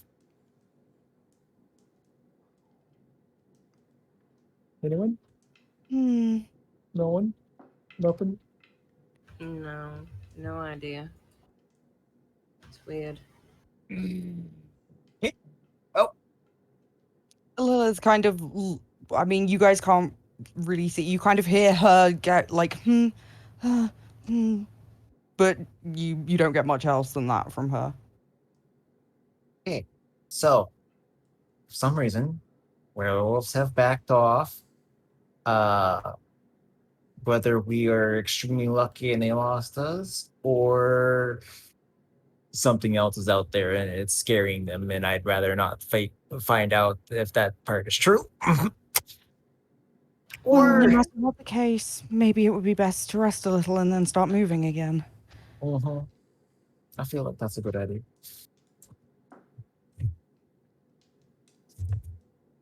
Can I look back above the fog again to see if anything's changed? You move to bring your head above the fog, and you kind of stand up further. You can't seem to get your head above the fog. The fog has risen to a point that you cannot see past, no matter how tall you try to make yourself on top of this tree branch. This is not good. This fog is rising fast. And nothing like this can be any sort of natural. You said it's still rising? It's still rising. I could see Yes. from above the fog a mere minute ago, if that, and now nothing. That doesn't sound good, to be honest. Because think about it. Little fog, werewolves appeared. More fog, werewolves left. Question is, what's next? Because it seems like it's still not over. Yeah, I'd rather not find out what's next. Let's huddle around and keep ears open. Lily will attempt to lower herself down from the tree. She doesn't want to just jump out of it. She's gonna try and lower herself. Don't worry, I'll catch you. I'm like, how high is work- this tree? Higher than 10 feet? Me and my 6 HP will say we lower ourselves very, very carefully from this branch. Don't worry, I'll catch You don't you. need to roll a check for that. You can lower yourself out of the tree. Don't worry, I'll catch you like I did before. You fell 10 feet. Roll a d6. Chance for instant death for Arya. With her 6 HP. I actually rolled a 1. It's like the one time I do that and that would happen. Any other time, by the it'd be like way, 6 death. By the way, you are very lucky that you dodged that wolf attack. Yeah, I bet I'm sitting there going, oh, I have shield as a spell. I'm like, I don't know what you roll, but if it says it hits, I'm gonna have to take the risk and be like, does a +5 do anything? Yeah. Oh man. Yeah, I rolled a d4 to check and see which one of you it was, and I was like, no, not Lily. No, Well, please, no. that's my luck. So, yes, she will join you all back on the floor. So maybe it would be better not to run flat out. Try and keep our wits about us, but move quickly. And quiet. As quietly as possible. So I'm not the best with the quiet clinging together his heels for the metal boots. But I might try. Heavy Okay. armor, guys. Gives disadvantage on stealth. So you guys are going to try and move quietly through this fog as you continue forward. Very slowly. All right. So I'm going to have you guys as a group make 2 checks. One survival check to make sure that you can figure out which way you're going, because this fog is thick and it's thick and it is hard to figure out which direction you are. You find yourselves, you can barely even see 10 feet in front of you. It is probably the most unnaturally thick fog you've ever come across in your life. It's even if one of your allies steps 10 feet away from you, they are completely gone from view. It's as thick as me. I need you all to roll a survival check. 4. 10. To see if you can figure 15. out keep track of which direction you're heading and keep track of your teammates. 16. Okay, go over that again. Sorry. 4. Thurxora got 4. Lily, what did you 10. get? Gwyn got 10. 15. Lily got 15. 16. 16. Thurxora, you said you got 4? Yep. Okay. You are all continuing through this mist, trying to be stealthy. Oh, roll a stealth check, by the way, too, as well. Sorry.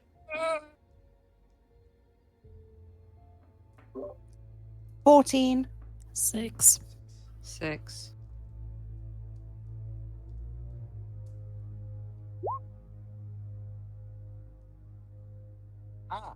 5. 5. 5, 6, 6, and 14? 14. Okay. You are all walking through these woods in this Stealth. deep mist, and it's hard to keep track of where everything is. You are exhausted. Those of you with armor,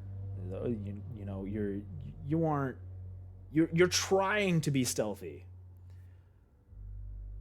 but with the level of exhaustion that you guys have, it is hard to make sure that your steps are light. It is not good. It is you're kind of clunking around as you step over branches. You're trying to be stealthy, but you're not sure exactly how stealthy you guys are being with all the noise you're making. Thurxora,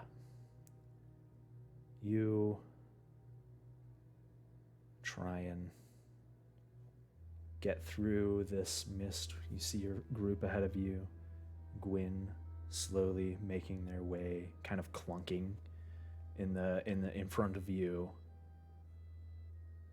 And Gwyn steps over a root, and you also move to step over this root, but it takes you a second. And you kind of look down, step over this root, look back up. Gwyn is gone. The clunking is gone. I'm as quiet as a cat. Poof. I try to see if I can hear them instead of seeing them because they seem to be gone. Roll Optically. perception. Perception. A 5. The fog Rolled is an ad thick, 1 with a +4. and your breathing is heavy. You cannot find your friends. Gwyn is gone, and that was your only connection with the rest of the group. You kind of look around, not sure where your friends are. What do you do? I think about yelling, "Guys, help!" But then I decide against it because it could alert things that I would rather not alert. So instead, I pull out my lyre and just play a chord into the mist, hoping that one of my teammates might pick up on it and figures out that I'm gone. You pull out your lyre and you start playing music in the mist. Okay. Yep. For the hell of it, roll a performance check for me. Performance. A 13. 13. Okay. You guys are going through these woods trying to be quiet through this mist. You are trying to keep a close eye on each other and make sure that nobody gets lost in this mist. Gwyn, you turn around and you notice that Therxora is missing. Psst, guys. Hmm. Guys. She's missing. Everyone. Oh, fudge. Stop. Rex. Stop for a second. Wait for a moment. Can you hear anything? Can you hear her? I don't see her. Roll perception checks for me. Okay. All the perception checks. Just only perception checks for all the rest of D&D. 20, but not natural. Ooh, nice. 20 as well. Wow. Ah! You guys are perceptive. Aha, I got this. 6. Oh.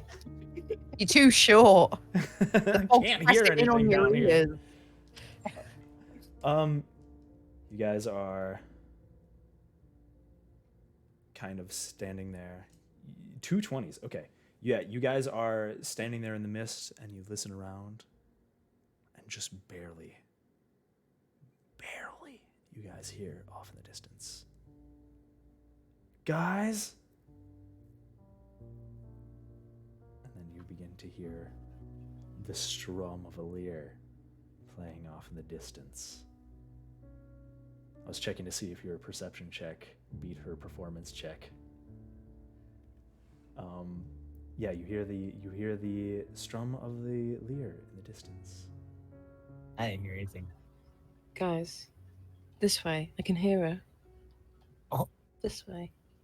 You can. So, Kind of hard to hear in this dead silence. it's fine, little one. This way. I point into the direction that I can hear the strumming. Okay, it's all one. How's the clouds up there? Follow me. Foggy. Yes. Shave your ears. You guys begin heading towards the direction of this music that is playing in the distance. And you're moving in that direction. You keep hearing it's getting louder and louder. And eventually a shape pops up in the mist in front of you. And you see Therxora sitting there playing this lyre, playing this beautiful melody. And you run into her again. So you guys managed to find Therxora. Oh, You good. didn't get lost in the fog. We found you. I seem to be tone deaf. I couldn't hear you play. Listen, Botek, I can see even with the fog, I can see the hair growing out of your ears. Maybe you should just try to clean them. It's been a while since I've shaved the ear here.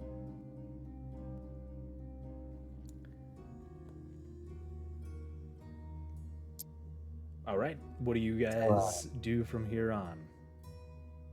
Do you continue to try and get through? Let's keep going, but yeah, maybe we should stay even closer together. What about this? Let's all take our hands and move forward that way, so nobody can get lost. So we're all holding hands.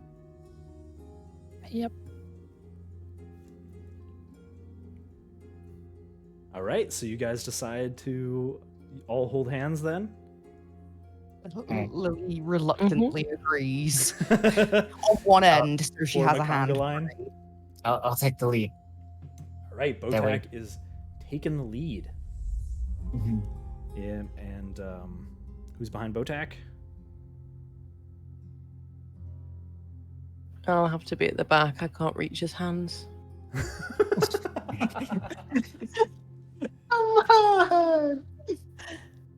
Lily will go next. All right. Botak, Lily, And Thurxora. Thurxora. Botak, Lily, Thurxora, and then Gwyn in the back. Okay. My own partner. You guys continue to move through this fog, through this dense, thick mist, and it is cold. The moisture in the air is starting to starting to condensate on your clothes, your armor, your skin, and it's starting to get pretty chilly. But you continue on. You press forward through this fog, exhausted, tired, but thankfully you're all keeping hands held together, so you don't have to roll to get lost in the fog anymore. We are best of friends. So happy together. Yeah, you continue forward for what seems like hours. For what seems like an eternity. You are tired, you are exhausted, you have lost track of any semblance of... It's even hard to keep track of time or where you are or where you're going. Just anywhere outside of this thick, dense fog. Botak, roll a perception check for me.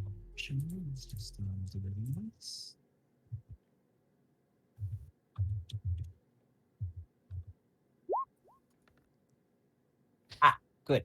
6.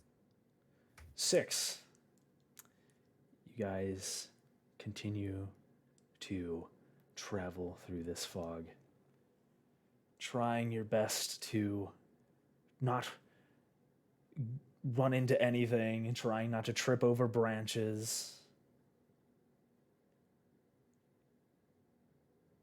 And you begin to... Well, actually, you rolled a 6, right? Mm-hmm. Yeah, you guys just keep going. You guys just keep continuing in this fog and continuing for what seems like a few extra hours. Longer you're pushing your bodies. Distance away from those werewolves as Continue possible. walking. You didn't get in. You hardly got as much sleep as you would like last night. But we got distance away from the werewolves, and that's what matters. I need you all to take another point of exhaustion. Oh, please no. I'm sorry. You guys got to take another point of exhaustion. As you continue to push yourselves through this mist. So your speed would be halved now.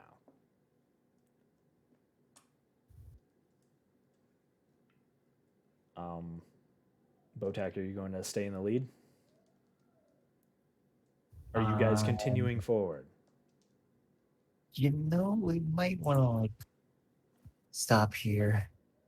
I mean, We- we can we've also gone- turn left for a change. I mean, we could. We could do a lot of things. We could turn left. We could turn right. We could go straight. We could head back to the werewolves. You know, that sounds like a good plan. But just saying, we're all pretty exhausted. We've come a pretty far away. We've heard no werewolves. We've heard nothing. We could take a rest. I think taking a rest might be a good idea. You say we've come a long way. I'm not so sure where a long way or no way at all. It's hard to tell with a fog like this, but Very in any true. case, with no way to tell where we're going, and this must exhaustion between us, then maybe resting is our only option. We would need to find some form of shelter there. And that's to be a little harsh with the fog around. Ah. Does there seem to be like, I don't think there's any big clearings around here in this part of the woods, you know? You can look for one if you want to try. I would like to try. You're gonna try and look for a clearing. All right. I'd say this is less of a perception and more of you trying to use the best of your ability to see where trees might be in a less dense area in a thickly wooded area. I need you to, anybody who's looking for a clearing, roll survival. Whichever one of you wants to.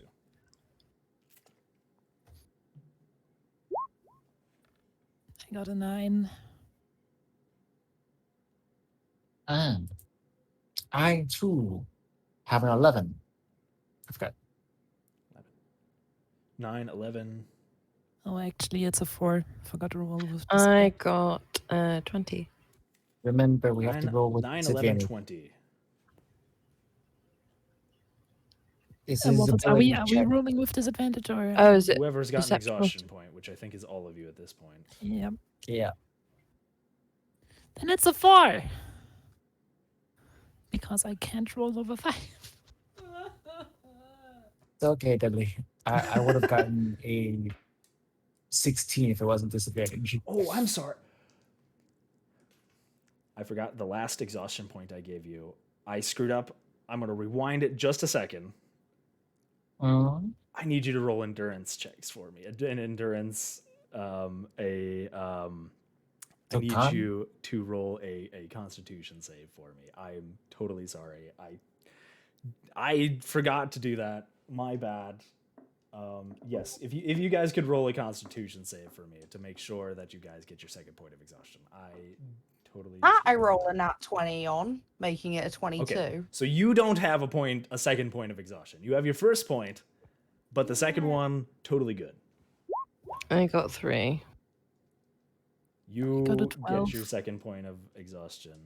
Hey, I There's got a you 3. Okay. Botac, you also Team get your team. Me and Gwen are on the same page. second point of exhaustion. Oh, Thursora actually has no exhaustion. That means that survival check is the 9 because I didn't have to roll with disadvantage. Nice. Okay. Which I don't think helps as much. You guys rolled an equal amount of successes and failures for the survival check. So you guys do end up finding what you think is a small you guys are continuing forward through this fog and eventually you come across what looks to be kind of like a clearer area. You kind of notice that the trees aren't as dense, and you start following this less dense tree, kind of going in the direction where the trees are becoming less and less dense, and you eventually do find what do you think to be a clearing, or just somewhere where the trees aren't pressing down on you. The mist is still very thick and very pervasive. But You think you could maybe get enough room to either start a fire or set up a tent or something here? I think this is a good spot to set up a tent. Just in case. I don't think fire is a good idea. I don't think fire. I know. I know what was. I don't think fire is a good idea. The last thing we want to do is have light in this little mist that is going to draw attention.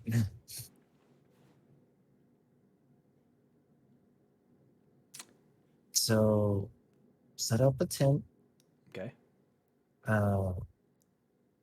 Absolutely no fire, because last thing we want to do is give away our position to the werewolves that may or may not be following us. I don't know why I clicked that. And yeah, that's my plan. Okay, what are you guys doing? Are you going along with Botak's plan? Yeah. Okay. Yeah. Yes. You all I also grab some branches and try to camouflage the tent a little bit to make it look somewhat natural, maybe like a bush. Okay, roll a survival check for me. So you try and use the natural vegetation to hide A 6. your location. It's cursed. I'm so sorry. I'm sorry. You try your best to try and put some branches over top of your tents, but it's hard to find anything that might be useful to disguise this tent. You are afraid of going too far into the fog and losing your friends, so you can't really get too far to find enough materials to really disguise this tent very much. So you try your best, but you'll have to see whether or not it holds up. But nevertheless, you guys set up your tent. You're not having a campfire then? No campfire? No. Okay. That's no light. Light bad. Light bad. Okay, so no campfire. You guys set up tents or whatever you want to use to set up, or bed rolls or whatever. You guys keeping watch? Fudge. Yeah. I'll take watch. Or are you all just going to Should pass we- out? Drex, you mind taking my watch at the very end? You don't seem to be as tired as me. Yeah, sure. I'm gonna hold your watch. Okay. Yeah, we're gonna be wrapping up here soon, Taco. It's been going on 4 hours. I didn't expect this part to take that long. I want to get to a point where we can stop really quick, so it won't be much longer. I know everybody's starting to get a little bit tired. Short question: does this Exhausted in count real as life. the long rest, or Who's keeping a watch out? Me. all but First Borek, I one, think. first, then Drex, then I guess Lily. Lily. Okay. Yeah, that's fine. So okay, got you. All right. So you all go to sleep. Roll your perception check for the first person keeping watch.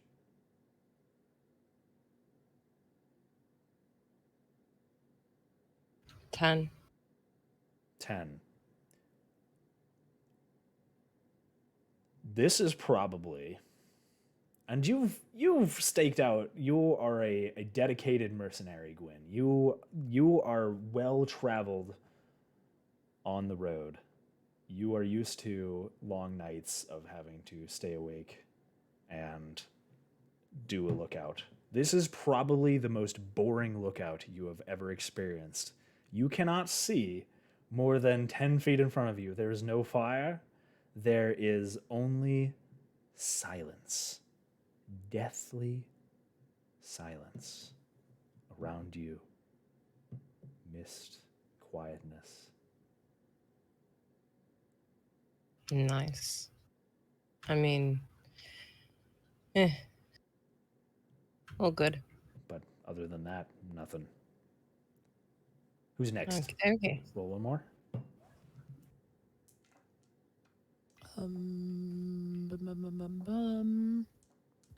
You said perception? Yes. A 9. A 9. I cannot roll more than a fucking 5. It's cursed. You keep a This is watch why out I'm as like, well. I got out my real dice. Fuck you, game. You keep a watch out as well, and it's more of the same as what Gwyn experienced.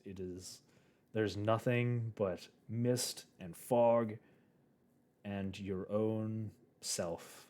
You pull out your lyre and you begin to play a little, just to entertain yourself for something. But other than that, very quietly strumming on the strings, but you don't notice or hear anything. Last perception check. Did she sleep long enough for the exhaustion to be gone? Yes. Yes. Anybody? So whoever's the last perception check, that's you, Lily? Yes. Yes, you will have gotten your full sleep. That's the other question. So this for the Xora does not count as a long rest then? No. Well, the thing is, when you guys are taking watch, well, I won't say you'll have to be on watch, Lily, for 2 hours before your long rest will be complete. So the way a long rest works is it has to be at least 6 hours of sleep, 8 hours of downtime total. So you guys have to be at least not doing anything. So you guys, while each person is trying to get their 6 hours of sleep, you guys are taking turns doing a watch. So you guys will all finish your long rest pretty much at the same time, no matter what time you are taking watch. Okay. So do I need to be rolling this with disadvantage then? Yes, for now, until your 8 hours of the long rest is complete. 15. With disadvantage. With disadvantage, yeah. The other one I rolled Wow. was 18. It would have been 22. All right. All right, I think you just need to roll your real dice and not touch the online. Just don't touch the real. Just don't touch the virtual dice. Only real my dice. actual dice are like dark purple and black. I've had them for ages and I never get to play with them. So I'm like, I might have to start actually rolling my dice more. They like me. Oh, Taco. Taco says They really like you. enjoyed Internet everyone ones do tonight, not. and hope you all having as good a time as them. Oh, thank you, Taco. I'm having fun. I'm having a blast. I'm having fun torturing my friends. It's the best. This is why I play Well, D&D. why do I get the feeling that this is the revenge for making you play all those horror games? Yes, finally. Now I am the horror. It's kind of more than Ultimate 3, revenge for 2, Spooky 1. Friday. Lily, you wake up as Thixora wakes you out of your sleep. You kind of feel at least you passed out instantly as soon as you hit that mat. You guys were exhausted and tired and scared. Who put Nurse of Strahd? You've only just noticed that. I did not see that. Did that It's the happen? Nurse of Strahd. It has been there for over 2 hours. I never noticed that the entire time. And I've been going back and forth between that. How did I not notice that? You wake up, Lily, and you're keeping a lookout amongst this fog, dreariness. Your heart's still beating a little bit. It's still nerve-wracking knowing that these werewolves could be out there, whatever might be out there.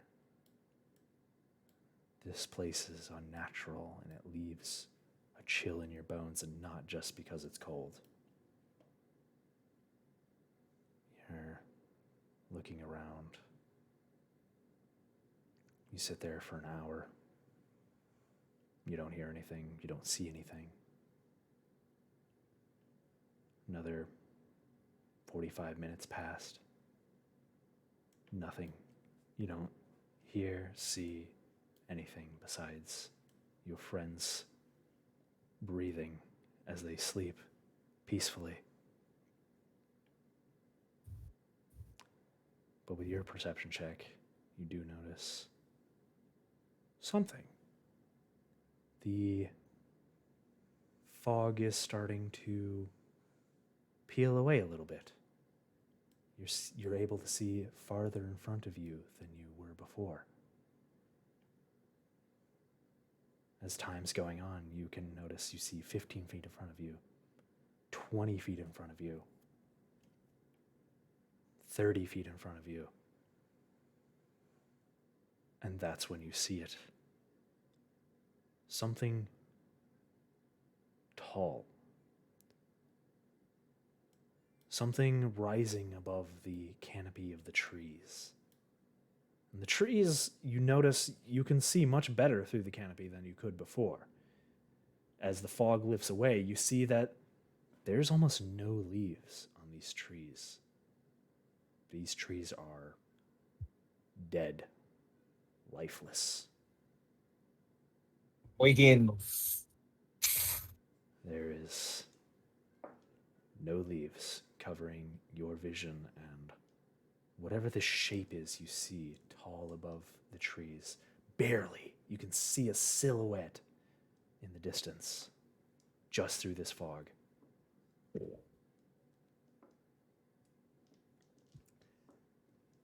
The rest of you begin to wake up as, Lily, you have reached the end of your lookout, and you have all managed to get a long rest and no more exhaustion for you guys. For those of you who don't have 2 points, you still have 1 point of exhaustion. For those of you who did have 2 points, Oh, unfortunately. stupid crummy werewolves. Always did prefer vampires. Nah, I prefer the werewolves. It's just freaking right now is not the best time for werewolves. You all kind of stir awake.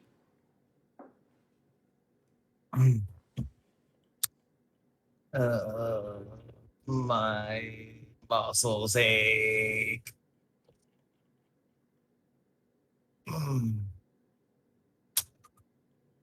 Everyone sleep all right? Head count. That's a Gwen. I feel like there's more real life than actually in game. Don't worry, we're gonna be Lily, as everybody begins to stir awake, the perception check you got reveals kind of more of this woods. And I have a thing to show. I actually have the woods now. This time. And this is kind of the image you see in front of you. Oh.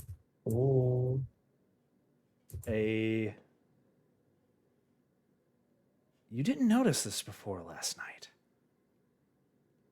And you could swear you checked this clearing pretty well. That's spooky. But just saying, guys. You see in front of you what looks to be a trail going through the woods.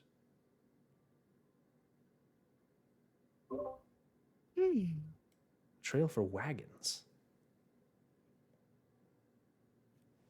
You checked this area thoroughly last night, yes? No.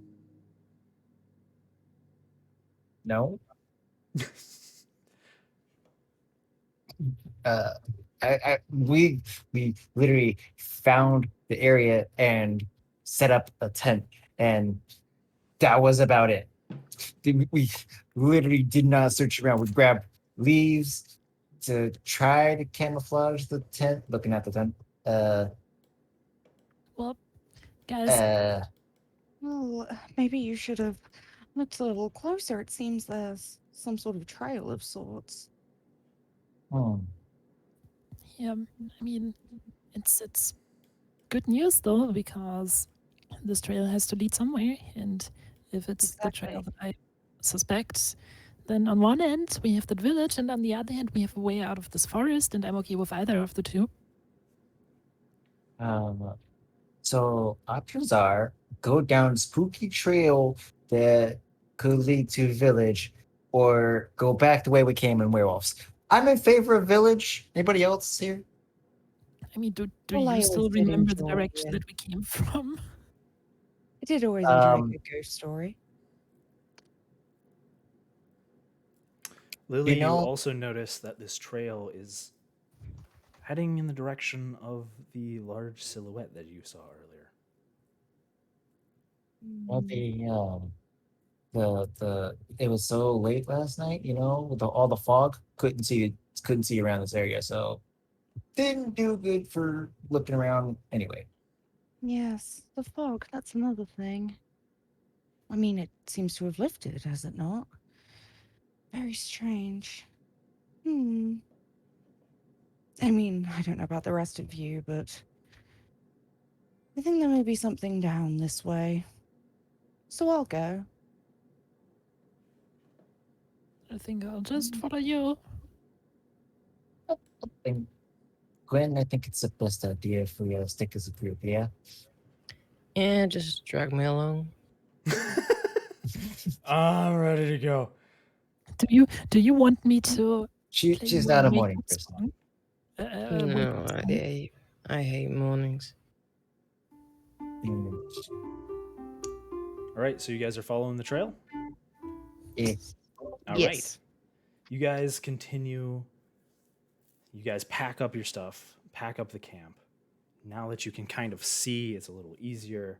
There's less, tension in the air as this fog is less pervasive. It's still there, and it's still creeps along the ground, but it's not entirely blocking your view. You can actually see in front of you a little bit. Who's taking the lead? Lily will. All right, Lily, and then She's kind of vaguely not exactly like in a trance, but she's very, very curious and Okay. kind of drawn towards whatever that thing was that she saw. All right, so we got Lily, and then Thurxora will okay. follow in Thurxora. second. Looks like we'll take a third then. Botak, and then Gwyn will take the back. Okay. Mm-hmm. You guys continue along, looking forward, keeping an eye out, making sure there's no werewolves on your butts. Mangy mutts. None of those mangy mutts. Lily, roll a one perception check for me. Yeah, just Lily roll a perception check for me. As you continue forward, you begin to walk along this path, 17. keeping an eye on the trees. 17? Mhm. You, having seen that silhouette earlier, you kind of looking up above the tree branches, looking for it. What was it? What's rising taller than the trees in this area? And you continue along this path, and the mist kind of, you notice ahead a spot where the mist doesn't seem to permeate as much. Just around the bend on the trail. And you continue forward. And as you all go forward, you notice it. A large, massive stone structure in front of you. Actually, hold on, I have something to show you guys. Oh, 2 for 1.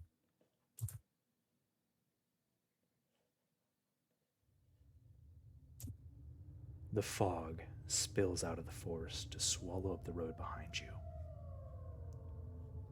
You hear the howl of a wolf in the distance, and you immediately begin to Not again. tense. but you almost forget about it for a second as you see looming in front of you, jutting out from the impenetrable woods on both sides of the road, a massive stone buttress looming gray in the fog. Oh, shit. Ooh. Interesting. The huge, you see huge iron gates hanging from the stonework. Dew clings with a cold tenacity to these rusted bars. The fog swirls around these two massive headless statues of armed guardians flanking either side of the gate. Standing there, their swords pointed down at the ground, huge, massive 60-foot tall statues. Their heads lie among weeds at their feet. They greet you only with silence. And we're gonna stop there. I'd be more worried if they were talking. That's the end of the session. We did it. Yeah, we lived. Yay! Nobody died. That was awesome. Yeah, we did. I'm sorry it went on a little longer than I thought it would. I apologize, guys. I know Hey, it's have fun with it. we're on 4.5 hours. I know everybody's getting tired. Thank you for sticking with it this long. Thank you, Ruffles. Oh, poor Tama. Get some rest, Tama. I'll Go try bed, not to go Tama. as long the next time. We'll No, see. I love you, I Tama. enjoyed it. Thank you. I'm alright. Yeah. Welcome to Curse of Strahd, guys. You're here. Clap, clap, clap, clap, clap. Still alive. Still Don't go alive. far. Didn't die to a werewolf. That's good. Clap, clap, I clap, think it clap, might have clap, bitten clap, off clap. in the first section. Didn't get bit by a werewolf and actually become one. Sucked ass. She would have been running around being like, please tell me there's a cure for this. I'd rather be a vampire. Yeah, Ah, that Taco, would have been it's- unfortunate for you to die in the first session. I mean, I've had worse luck before, so I wouldn't have been surprised. BOTAK. Not OX. Come on. Anyways, let's find somebody to raid because I think we're all getting pretty tired, and I'm gonna go grab some food, something to eat. Yeah, let's go see. Let's go. I Thank can you go for guys. that Thank 3 you hours. everybody Hey, hanging just- out in chats and whoever's streaming and all that stuff. Thank you for watching. I hope you guys had Wait. fun watching. Guys, God damn it, just so you Taco. know, Waffles and Chachi both are currently streaming this. And so- Deadly is as well. Yes, I've been putting my multi up for all 3 of us. Nice. Literally all session. Pretty good idea. Yes, Grandmaster Chachi, Deadly Donor. Go check him out. Thank you for the multi-Twitch taco. Yeah, thank you. Yeah. There you Taco go. just felt the butt. Sorry, Taco. But yeah. Let's I'm gonna find someone to raid. And give some love Who to. could we raid? I think I might raid Chef Horizon because Yeah, Chef Horizon's Horizon's left. been Let's- doing some D&D as well, and I want to give him some love to a fellow D&D DM. I'm super happy to support anybody who's doing D&D. So let's go give. I'm gonna Alright go give then. Horizon some love. I'm ready. Yeah, I'll join you Just with that guys. Let me know once you're ready. All right. Thank you again, everybody, for hanging out. Yeah. see the So waffle Tuesdays at 4 is when we're going to be continuing Curse of Strahd. Yep, So this is going to be Tuesdays a weekly 4 thing. Eastern, 10 p.m. Central Oh. European. Yeah. 4 p.m. EST. It's going to be awesome. I can't wait to see what you guys find in the mists. I just want Oh, to I'm make sorry. more werewolves mates. Nurse of Strahd, as it's now Yes. called. Welcome Yes, to the the Nurse of Nurse of Strahd. Strahd. That's a whole different campaign. Yep. I just want to eat the gnome. All right. Yes. Why The next time you pick him up, I will just use my command and you and be on you and be like, yeet. Yeet. Don't do it. Don't do it. I mean, with the last yeet, you would probably become the first gnome to go to space. Yes. Botox best gnome, Taco says. Botox, not Botox. Our raid is running out. Botox. All right, yes. I'm ready to raid. Let's go, guys. Me too. Yeah. Horizon some love. Bye guys. I'll Yep. see you. Bye bye. Bye bye. Boy.